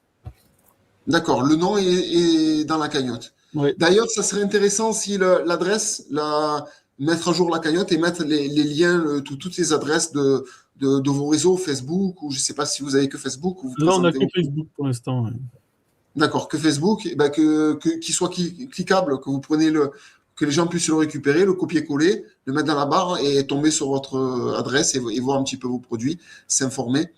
Eh ben, je vais essayer de faire ça. Ouais, ça pourrait être intéressant. Donc, question technique, le poids des fromages. Bonne question. Là, comme je disais tout à l'heure hors antenne, je vais rarement en fromagerie, j'y vais, mais je fabrique très peu. Du coup, j'ai pas les chiffres exacts. Moi, je suis plus sur la production, donc alimentation, production, que transformation. Mais ce qui est sûr, je remets les photos. Donc, tous les fromages que l'on voit sur cette image, que les fromages, je parle, on est entre 2 euros, 2,50 € le fromage. Ah oui, oui, oui, la chèvre, on est à 1,70 €. Donc, la chèvre, si ceux qui connaissent, on est sur du type picodon au niveau taille et poids. Voilà. Donc, ça Donc, ressemble à du donc picodon. là, tout ce qui est là, les petits, tout ça, là, c'est 1,70 € le fromage, voilà. Là, Voilà, franchement, niveau budget, franchement, je trouve que c'est pas cher, hein. Parce qu'aller acheter un fromage de chèvre à Carrefour, Vous avez, à part la bûche, là, le truc vraiment le plus standard, le moins de fromage, on peut emballer, là, soi-disant, sous cellophane, là, et que c'est fait en usine, hein, mais ça vaut 4-5 euros, facile. Après, là, au magasin de producteurs, il y a leur marge supplémentaire du magasin, du coup, parce qu'il faut bien Oui. quelqu'un. Donc, ça sera un peu plus cher en magasin. Mais sur les marchés, c'est ces tarifs-là. Ouais. Voilà, donc l'idéal, c'est d'acheter sur les marchés, donc les deux marchés que Nicolas a cités. Et oui, j'en profite, miam, c'est pas cher, je les paye plus ici. Voilà. Mais vous m'aviez expliqué qu'il y a, comment dire, qu'il y a de la concurrence et que les prix, vous pouvez pas mettre n'importe quel prix non plus. C'est ça, on C'est a de ça. la concurrence. Quand on est trop cher, après, on n'arrive plus à vendre avec du local, parce qu'on reste quand même à la campagne et les budgets sont quand même limités. Les... C'est pas le niveau de vie de la ville, quoi, au niveau des salaires. Du coup, il faut quand même rester au niveau de la clientèle. Oui, oui. Donc, je voulais revenir, réafficher la cagnotte qui est un petit peu augmentée. On est monté à 700 euros. Donc là, pour aujourd'hui, je pense qu'on a dû dépasser les 1000 euros. Si je dis pas de bêtises. Ah oui, avec l'autre chiffre que j'ai là. Mince, je me suis trompé de grille. Voilà, 240 et 800. Ouais, on a atteint 1000 euros pour le premier jour. Eh bien, écoutez, ça serait, si on peut continuer comme ça tous les jours, ça serait bien. En 10 jours, ça serait réglé. Donc, donc la cagnotte aurait la possibilité voilà, de grimper. Donc on va faire le maximum. Si vous avez encore des questions, n'hésitez pas. Moi, je crois que j'ai à peu près fait le tour. Ouais, moi, je peux Euh, répondre pour l'instant. S'il y a des questions que je peux répondre, il n'y a pas de souci. voilà, je partage en plus pour les personnes. Donc pour les chèques et les virements, vous pouvez me contacter par mail sur agriculture.solidaire@protonmail.com. Alors oui, une question qui a déjà été plus ou moins posée, mais est-ce que Nicolas livre ses fromages en dehors de son lieu de vie? Alors il est présent sur les marchés avec ses fromages et dans tous les magasins, intermarchés, tout ça qui sont autour de chez lui. Mais je ne pense pas que vous faites de la livraison, vous n'allez pas jusque-là quand même. Non, non, on fait pas de la livraison à domicile, non. Et même pour les envois, comme on disait tout à l'heure au début, les envois, c'est très rare pour des grosses commandes. On le fait pour des clients qui sont à côté, qui viennent au magasin passer les commandes. Mais pour l'instant, on fait pas d'envoi. Ça pourra venir. Si les clients, si les commandes sont conséquentes, tout est possible. Mais voilà, il y a les frais d'expédition. Il y C'est a quand même ça. des frais d'expédition. Voilà, Nicolas qui est parmi vous. Alors je le mentionne parce que c'est ce journaliste indépendant avec qui je suis associé, qui s'est allié au mouvement que nous faisons pour soutenir les agriculteurs, qui a participé d'ailleurs aujourd'hui à la cagnotte. Et d'ailleurs, voilà, il a donné un petit peu l'élan à beaucoup de personnes avec Marie Domeyer, qui va vous envoyer 50 euros. Et j'espère que beaucoup de personnes vont vous soutenir. Courage à vous.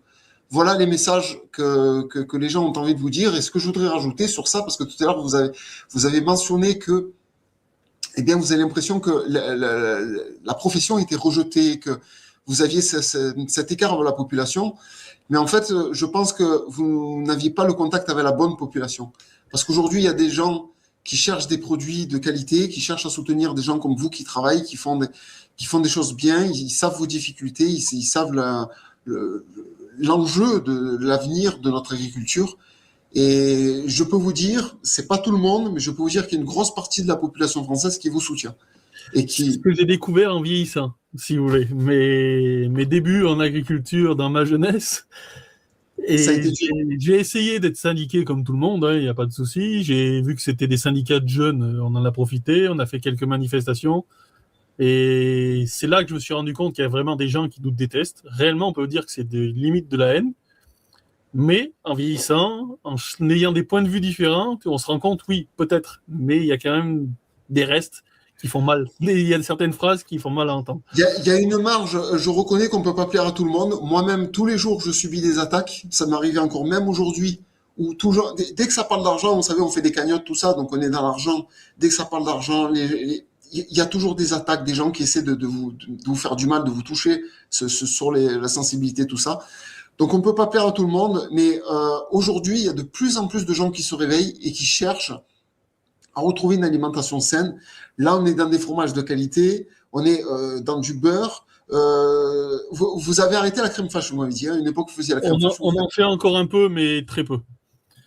D'accord, très peu. Donc c'est peut-être possible, avec un peu de chance, de trouver de la crème fraîche. Je dirais Euh, ça dépendra plus des périodes. En hiver, ça sera beaucoup plus facile parce que déjà c'est plus facile, c'est plus régulier, le lait est beaucoup plus régulier, plus facile à écrémer et le goût est surtout tout le temps le même. Là, avec les mises à d'accord, l'herbe, en fonction de ce qu'elle mange, les goûts changent vachement. Du coup, c'est pour ça, c'est plus simple aussi comme ça. d'accord. Mais voilà, les gens cherchent, mais que ce soit sur tous les points, ils cherchent des légumes de qualité, ils cherchent des produits vrais. Euh, oui, le porc, vous faites de la viande, mais pour le reste, vous faites pas de viande. C'est pas des J'ai spécialités. arrêté de découper de la viande de vache, ouais, parce que la viande de vache, il me restait trop de morceaux indésirables et du coup, Ouais. on rentrait pas du tout dans nos frais, quoi. C'était pas rentable. D'accord. Non, ben, pas suffisamment pour que ça vaille le coup. En plus, la viande a augmenté à la vente au boucher, enfin, pas au boucher, mais aux marchands de bestiaux. Du coup, là, ça vaut vraiment plus le coup parce que la découpe est tellement chère que ça vaut vraiment plus le coup de s'en mettre là, quoi. Oui, il paraît que la vache, le prix de la vache a augmenté, que Ah c'est ben, beaucoup plus par cher. rapport à il y a 20 ans, oui, oui, oui. En 2008, on était payé aux alentours d'un euro 50 du kilo de carcasse. Et aujourd'hui, on est plus près des 5,50 €. D'accord. Pour de la vache laitière, hein. La bonne vache à viande, c'est plus cher que ça. Mais moi, je parle en vache laitière de réforme, c'était à peu près ça. Le plus bas que j'ai vu, ça devait être aux alentours d'un euro 20, 1,50 €. Et là, vous savez que vous vendez une vache pour 300, 400 euros, ça vaut pas le coup, quoi. D'accord. Elle serait morte, ça aurait presque gagné de l'argent, quoi. Ah oui, c'est pas rentable. C'est terrible, hein, mais ça devient pas rentable. C'était pas D'accord. rentable. Là, la viande a rattrapé, mais le problème, c'est que le veau a monté aussi. Donc, nous, on fait du veau de lait. Ça, on n'en a pas discuté. On fait du D'accord. veau de lait en découpe. Donc, pareil pour le magasin de producteurs et puis les marchés. On ne fait pas de autre chose. Et là, les veaux de lait, ça devient limite pas rentable aussi parce que la vente du veau à un mois est tellement à augmenter parce qu'il en manquait que le prix, en fait, il est trop. Le prix de départ est déjà trop. On le vendrait à 3 semaines, ça serait plus rentable que de l'engraisser 4 mois, 5 mois. D'accord. Donc, au jour d'aujourd'hui, vous proposez du veau encore.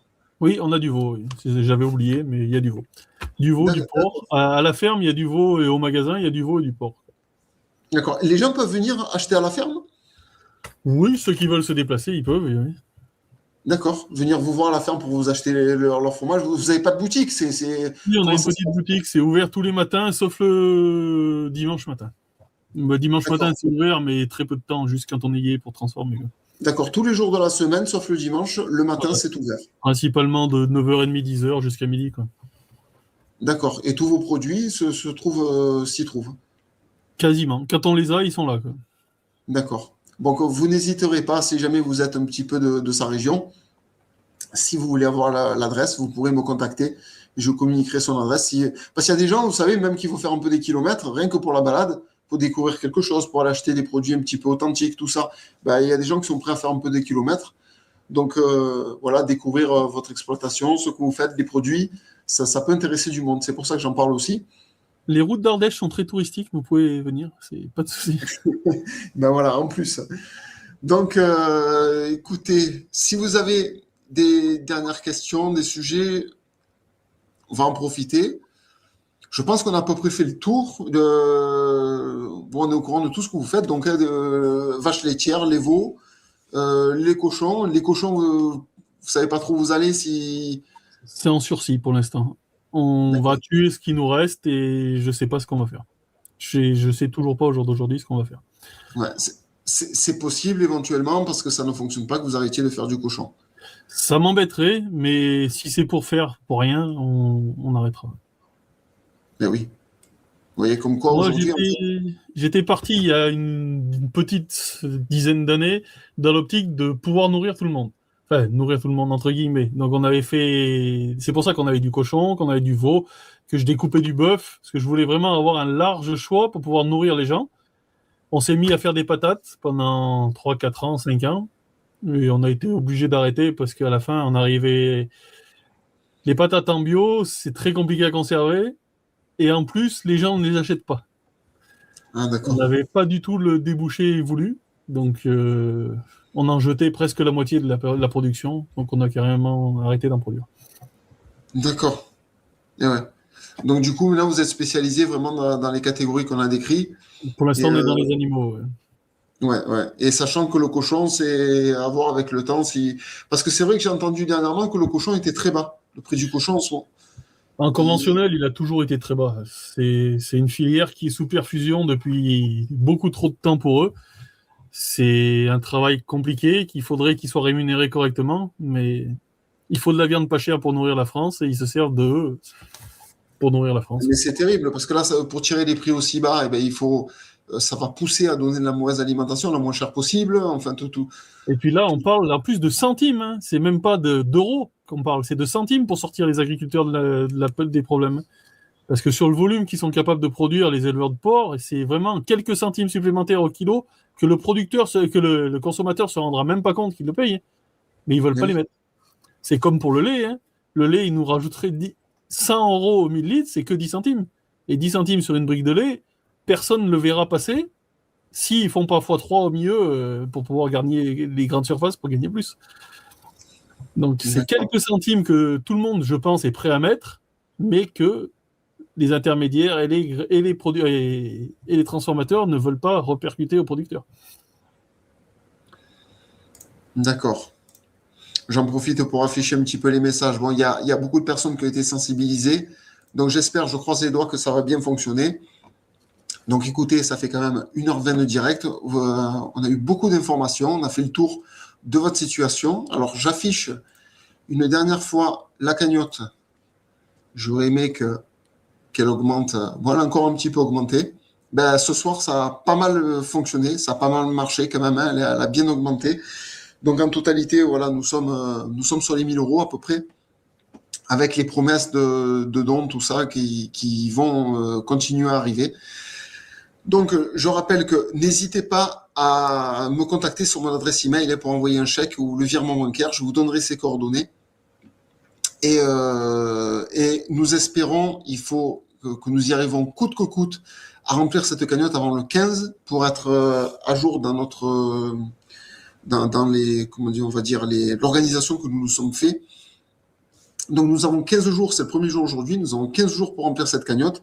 Et l'enjeu qui est très important, je le rappelle encore ici, c'est la procédure de sauvegarde qui pourra sauter, qui pourra être clôturée. Et à partir de là, il retrouvera une vie décente.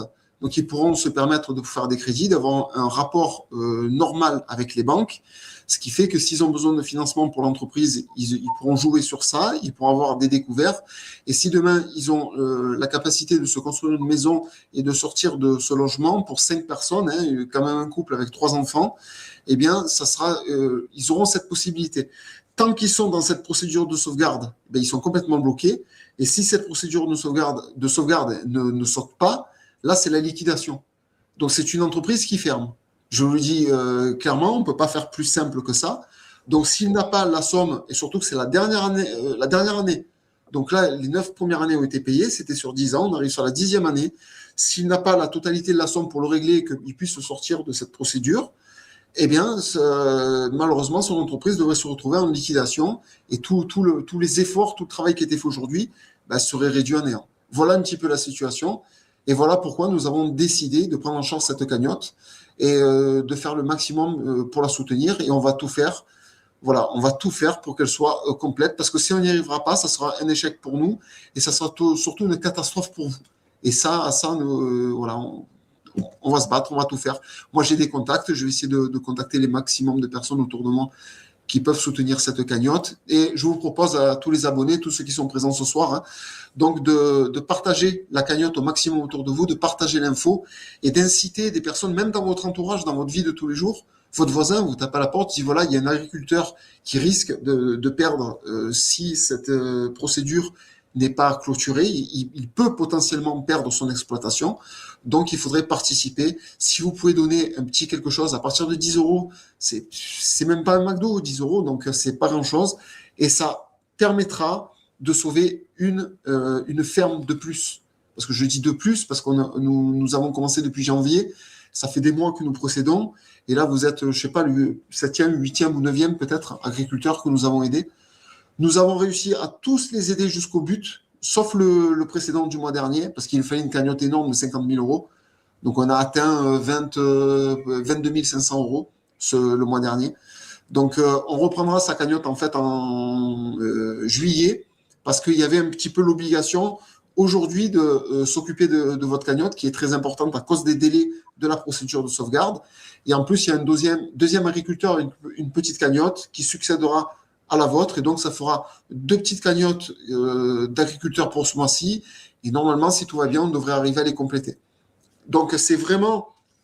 Voilà, là, je fais vraiment appel à vous tous parce que cette cagnotte est importante dans ce sens où il y a le risque qu'une ferme disparaisse, une nouvelle ferme supplémentaire disparaisse si on ne réunit pas les fonds pour stopper cette procédure de sauvegarde qui est sur la fin. C'est la dernière annuité. Après, c'est terminé. Il retrouve un mode de vie normal. Il n'aura plus qu'à travailler pour espérer rester à l'équilibre et survivre. Bon, j'espère pas que vous faisiez appel à nous, mais si un jour vous avez une grosse difficulté, comme ça arrive à certains, ben si on peut vous aider, on y réfléchira, on essaiera de faire le maximum. Mais en fait, vous êtes des milliers aujourd'hui, je vous dis, des dizaines de personnes qui nous contactent de temps en temps, qui nous disent, voilà, on a tel problème, on a ces difficultés. En fait, c'est une activité vraiment en grande difficulté aujourd'hui. Donc voilà, on fait le maximum, on fait ce qu'on peut. J'espère que pour vous, franchement, pour moi, ça devrait très bien marcher. Donc j'espère que ça va vraiment bien marcher. Je compte sur vous tous. On va faire le maximum. Moi-même, je sais pas, demain ou après-demain, je pourrais vous reverser les fonds Tipeee que je dois recevoir. J'attends qu'ils me tombent et ça pourra être reversé. Ça sera directement sur le compte bancaire. Ça sera par virement. Et tout sera noté. On fera ce total. Il faut atteindre avant le 15 les 10 000 € pour cette cagnotte. Voilà. Si vous souhaitez dire un mot de la fin, n'hésitez pas. Je vous donne la parole pour dire ce que vous passe par tout ce que vous avez à me dire. C'est le moment. Bon, je voulais remercier déjà toutes les personnes qui ont été présentes ce soir, les personnes qui ont déjà donné, parce que je ne savais pas à quoi m'attendre quand je vous ai contacté. Donc, Oui. pour moi, ça a été une grosse première de faire un direct. Oui. La seule fois où je m'étais mis devant une caméra, c'était pour une réunion, donc c'était compliqué pour moi. Mais finalement, ça se passe très bien. Donc, Oui, ben c'est un peu un échange où on discute, on est presque entre amis, c'est détendu, c'est ça qui est bien. C'est oui, surprenant au début, c'est on a le temps de surprenant au s'y faire. début. Le temps de s'y Voilà, faire. après on s'y fait voilà, ça se fait facilement. Dernière petite chose, du coup, on avait réfléchi depuis quand, parce qu'on se posait la question depuis quand la ferme existait. On a posé la question à mon grand-père, qui était déjà exploitant, et même lui ne se souvient pas. Donc, depuis, sûrement toujours, on est exploitant agricole. Et oui, de père en fils, en fait, hein, c'est une exploitation familiale. C'est ça. Depuis D'accord. toujours, et ça fait au Donc moins 5 générations qu'on est ici. Donc voilà, le père de votre père était déjà sur l'exploitation. c'est ça. D'accord. Et précédemment, sans doute, et en fait, vous n'avez pas remonté jusqu'au passé, quoi. Bah après, je pense que ça a toujours été comme ça. Vu le secteur qu'on est, c'est du secteur agricole, donc ça a toujours été comme ça, je pense. C'est ça, de transmission dans les familles, et c'est quelque chose qu'on ne veut pas perdre. Voilà, je comprends pourquoi vous avez le cœur à l'ouvrage, pourquoi vous voulez vous battre, parce que voilà, c'est quand même un héritage, et perdre ça serait quelque chose de terrible. Psychologiquement, ce serait compliqué. Ouais, je comprends très bien. Eh bien, vous savez que vous êtes soutenu, parce que là, il y a des gens qui sont présents ce soir, mais il y a beaucoup de gens qui ne peuvent pas voir ce soir, donc ils vont voir en replay à partir de demain cette vidéo. Donc, toute cette soirée que nous avons échangée, elle va être vue, j'espère, par le plus grand nombre. Alors, il y a beaucoup de curieux qui se sont dit, un nouvel agriculteur, on ne le connaît pas, on veut voir sa tête. Donc, c'est un petit peu l'effet curiosité qui va apporter le plus de monde possible. Donc, j'espère partager même le lien de la vidéo au maximum pour que les gens puissent se contacter. Alors là, il y a une très bonne question qui vient d'apparaître. Comment Nicolas a eu le contact de Liberté de Conscience? Je ne sais pas si vous n'êtes pas passé par Sébastien. C'est un ami d'une amie qui a donné mes coordonnées, enfin, qui a donné mes coordonnées. Et moi, j'ai des petits soucis avec les noms, donc je ne sais pas qui c'est que j'ai eu au début au téléphone. D'accord. Parce que je sais que votre dossier, il est tombé entre les mains de Jean-Marc. Oui, et c'est quand Jean-Marc... Voilà, et c'est quand Jean-Marc a eu le dossier, mais c'est peut-être une abonnée qui a contacté Jean-Marc et qui a donné l'adresse. C'est largement possible. Il y a des choses comme ça. Voilà, donc vous voyez maintenant, c'est la communication. Même, je ne sais pas, n'importe où que vous habitez, si près de chez vous, il y a un agriculteur qui a des difficultés, vous pouvez lui parler de la chaîne, vous pouvez lui parler du groupe, parce qu'on est, vous savez, on est un groupe d'une dizaine de chaînes associées. Là, moi, tout seul, je suis seul à vous parler ce soir vis-à-vis de ma chaîne. Mais on a 8 ou 9 autres chaînes associées, dont Nicolas Bouvier qui est passé tout à l'heure, et d'autres chaînes qui sont toutes reliées entre elles et qui participent pour cet effort. C'est-à-dire que là, le live, ils vont les partager sur leur chaîne, ils vont en parler pour que leurs abonnés soient au courant de ce qui se passe. Et on essaie de créer une immense toile d'araignée, de tisser des liens entre les gens. Et c'est ça, c'est cette solidarité qu'on essaye qui va prendre. Et l'enjeu est énorme, hein, c'est notre souveraineté alimentaire. En fait, la France a tout perdu. On a perdu l'industrie, on a perdu tout, on n'a plus rien en France. Il nous reste encore un petit peu l'alimentaire, un petit peu. Donc si on perd ça, c'est terminé. Il y a beaucoup de choses à faire sur l'alimentation, mais il faudrait qu'on soit un minimum aidé quand même par les services de l'État et qu'ils nous fassent un tout petit peu plus confiance et qu'ils nous donnent les moyens de vivre, juste tout simplement de vivre.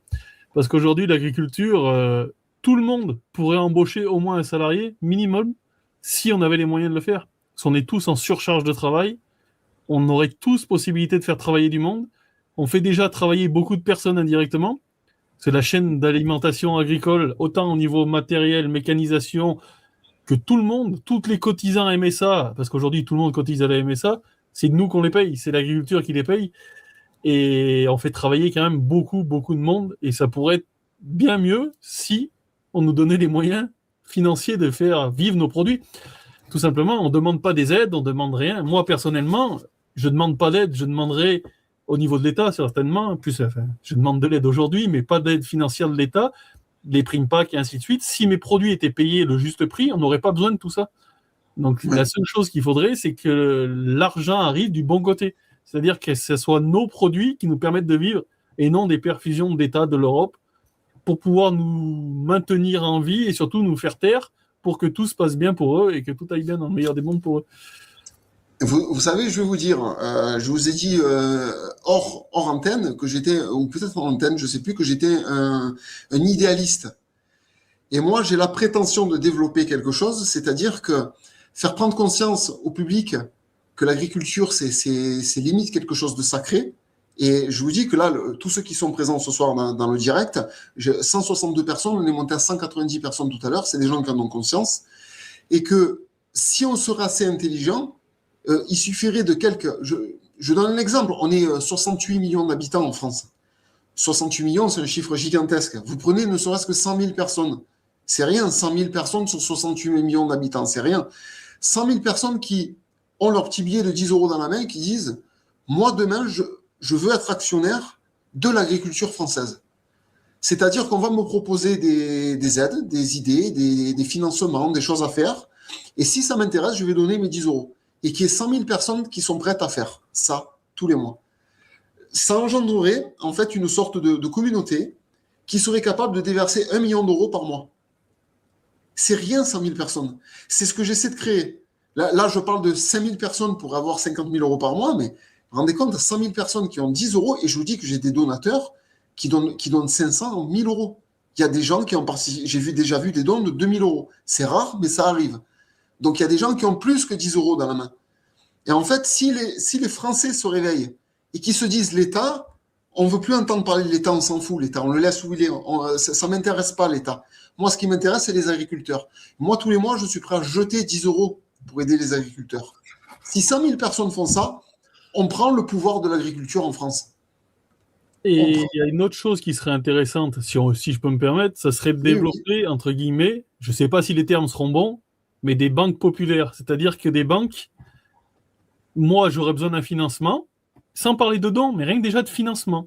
Oui. On ne trouve pas de financement autre que les banques au jour d'aujourd'hui. Des financements participatifs, ça s'appelle du financement participatif, évidemment, mais qu'on ait des structures ou des choses à qui s'adresser réellement. Moi qui connaissais pas ce genre de choses avant maintenant, ça manque. Parce que je peux pas avoir accès aux banques correctement. Le peu de prêts que je suis autorisé à faire, c'est du leasing pour du matériel. Ça me coûte minimum 10%. Donc, ça aide pas non plus. Donc, s'il arrivait à se monter des choses comme ça pour du prêt d'argent, qui soit accessible facilement aux exploitants, ça serait intéressant. Et ça pourrait aider vraiment beaucoup de personnes. Ce que je peux vous dire ce soir, c'est qu'il y a une évolution dans les mentalités. Les gens sont en train de comprendre qu'on nous empoisonne, que tout ce que nous achetons dans les supermarchés, tout ce qui sort de la grosse industrie, là, c'est des produits transformés, c'est des produits... Encore, je ne vous raconte pas, j'ai publié des dizaines de vidéos avec des saletés dans la nourriture. Je donnais un simple exemple, sinon là, on pourrait repartir pour 2 heures. Quand vous achetez du sel au supermarché, le sel de mer, la baleine, pour ne citer que cette marque, qui est hyper connue, que tout le monde achète, tout le monde connaît. Dedans, il y a un anti-agglomérant dans la baleine. Cet anti-agglomérant, il est toxique pour le corps humain. C'est ce qui fait qu'il est hyper fluide, que quand on le verse, ça coule, c'est génial. Mais ça, c'est quelque chose de négatif mais pour le corps humain, mais pour les lois européennes, le taux est tellement bas que c'est acceptable. Et en fait, on a ça dans le sel, on a ça dans l'huile, on a ça dans le beurre, on a ça dans les yaourts, on a ça dans les produits transformés. On a tout ce qui se trouve dans les supermarchés. Vous avez un produit qui est délétère pour la santé qui se trouve dedans. Et quand vous faites le plein du chariot, que vous remplissez pour de 300 € de course pour les 15 jours qui viennent, tous les jours, vous prenez une petite dose de poison qui est là pour vous détruire la santé. Après, on s'étonne aujourd'hui les cas de cancer explosent, que les gens, les santé, les diabètes, tous ces trucs-là, ça explose, parce qu'ils sont en train de détruire notre alimentation, notre santé avec tout ça. Et le but, c'est que c'est en 2 temps. Premier temps, ils nous tuent avec les supermarchés. Et deuxième temps, il y a Big Pharma qui nous récupère, qui nous fait avaler des pilules tous les jours. C'est que de l'économie. Hein. Pour nous maintenir dans une santé à peu près, dépendante du médicament, ce qui fait qu'on s'empoisonne avec la nourriture et on se rattrape avec le médicament de Big Pharma. Ça fait un cycle complet. Ces gens-là se gagnent des milliards et nous, on est végétatifs, on vit avec la maladie. Voilà l'avenir du monde, l'avenir de la France, si on suit cette logique. C'est tout de dingue. Et c'est pour ça que les gens ont pris conscience et qu'aujourd'hui, nous prétendons la plus belle cagnotte, je vais vous le dire, la plus belle cagnotte que nous avons montée, c'était Christopher, 43 000 €.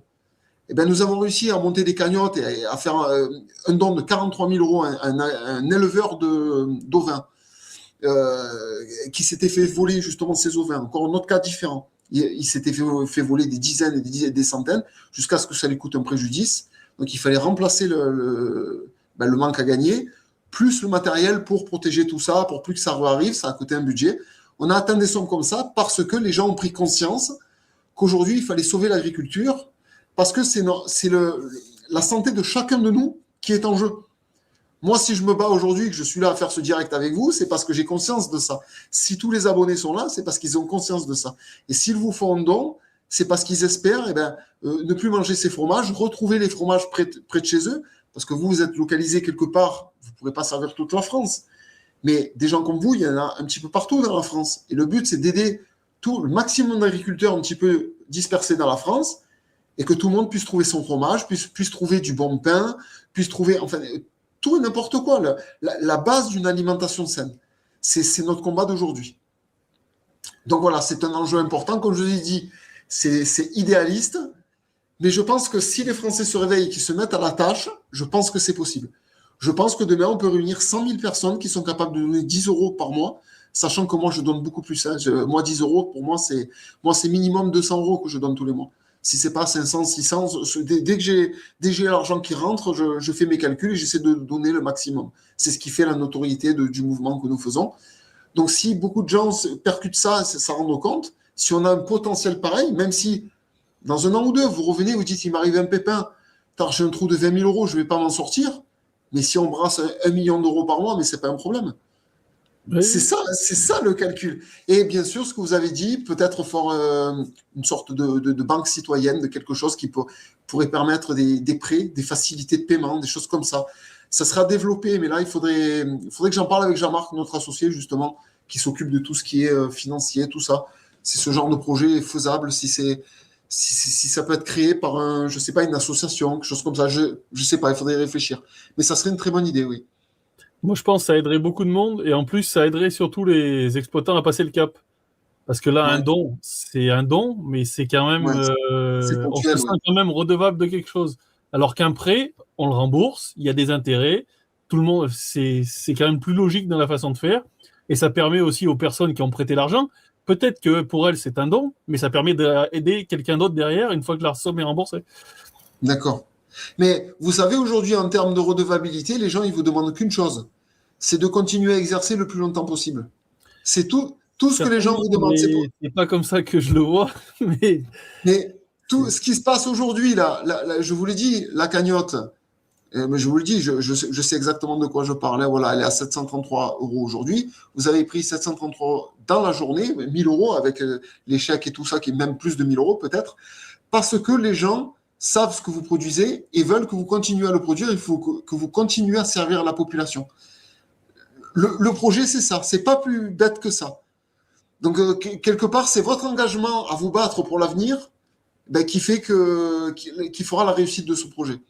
Tout simplement. Voilà. Donc, eh bien, écoutez, on a fait le tour, on vous a beaucoup retenu, 1h40. Je ne pensais pas qu'on durait autant. Je me suis dit, si on arrive à 1h30, ça sera déjà très bien. Mais ça passe vite quand on en discute. Voilà, quand on discute et que les bonnes ondes, les bonnes idées, les bons sujets avec les gens et que c'est quelque chose qui porte, qui peut donner des idées à, voilà, comme les gens me disent, à voir avec Jean-Marc, tout ça. Voilà, là, il y a des idées qu'on va discuter, on va essayer de développer, de pousser, quoi. Mais franchement, une banque solidaire, hein, pourquoi pas, hein. Pourquoi pas, mais ça ne serait pas impossible. Une banque où nous pourrions mettre nos propres économies, faire des prêts vraiment, je sais pas, ça serait à réfléchir. Enfin, on va discuter. Il y a beaucoup de gens qui commencent à s'intéresser à tout ça. Enfin, on en discute. S'il y a jamais un jour c'est en route, tenez-moi au courant. C'est très bien. Ben, de toute façon, quoi qu'il en soit, maintenant, on a un contact.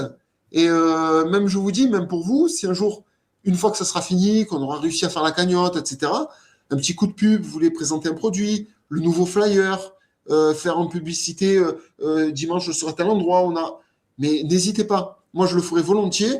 Quelle que soit la vidéo que je produis chaque jour, je peux prendre 2-3 minutes pour parler d'un agriculteur, d'un éleveur qui propose ses produits, qui sera à tel endroit, qui fait son marché, qui fait ces choses-là. Mais volontiers, c'est le but de toute la démarche que nous faisons.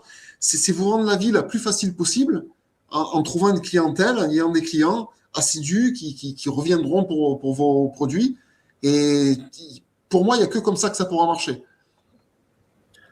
En espérant que tout fonctionne et que votre projet continue le plus longtemps possible. C'était franchement, c'est super. Bon, en tout cas, écoutez, on a passé une assez longue soirée. Je pense qu'on a à peu près fait le tour. Je pense que c'est OK pour vous. À moins que vous ayez encore quelque chose qu'on a oublié. Non, c'est bon, on a pas mal fait de choses. On va pouvoir aller manger. Super. Ah, voilà, vous n'avez pas encore mangé en plus. Donc voilà. Eh bien, écoutez, voilà, vous avez pu rencontrer Nicolas Sapé. Sa cagnotte, donc, est actualisée depuis aujourd'hui, est en progression. Donc, on espère que vous allez faire le maximum, qu'elle pourra être remplie par le maximum de personnes qui viendra le soutenir. Je rappelle encore que c'est vraiment pour une procédure de sauvegarde qui peut mettre son entreprise en péril. Donc, l'enjeu est vraiment très important. C'est pour ça qu'il faut réunir ces 10 000 euros. Si c'est fait le 15, ça serait parfait. Comme ça, nous pourrons basculer sur le prochain agriculteur, passer à autre chose. Voilà. Et avec encore un objectif d'atteint, parce qu'à chaque fois qu'on arrive à atteindre un objectif, pour nous, c'est une réussite et c'est une certaine fierté. On s'y applique, on fait le maximum.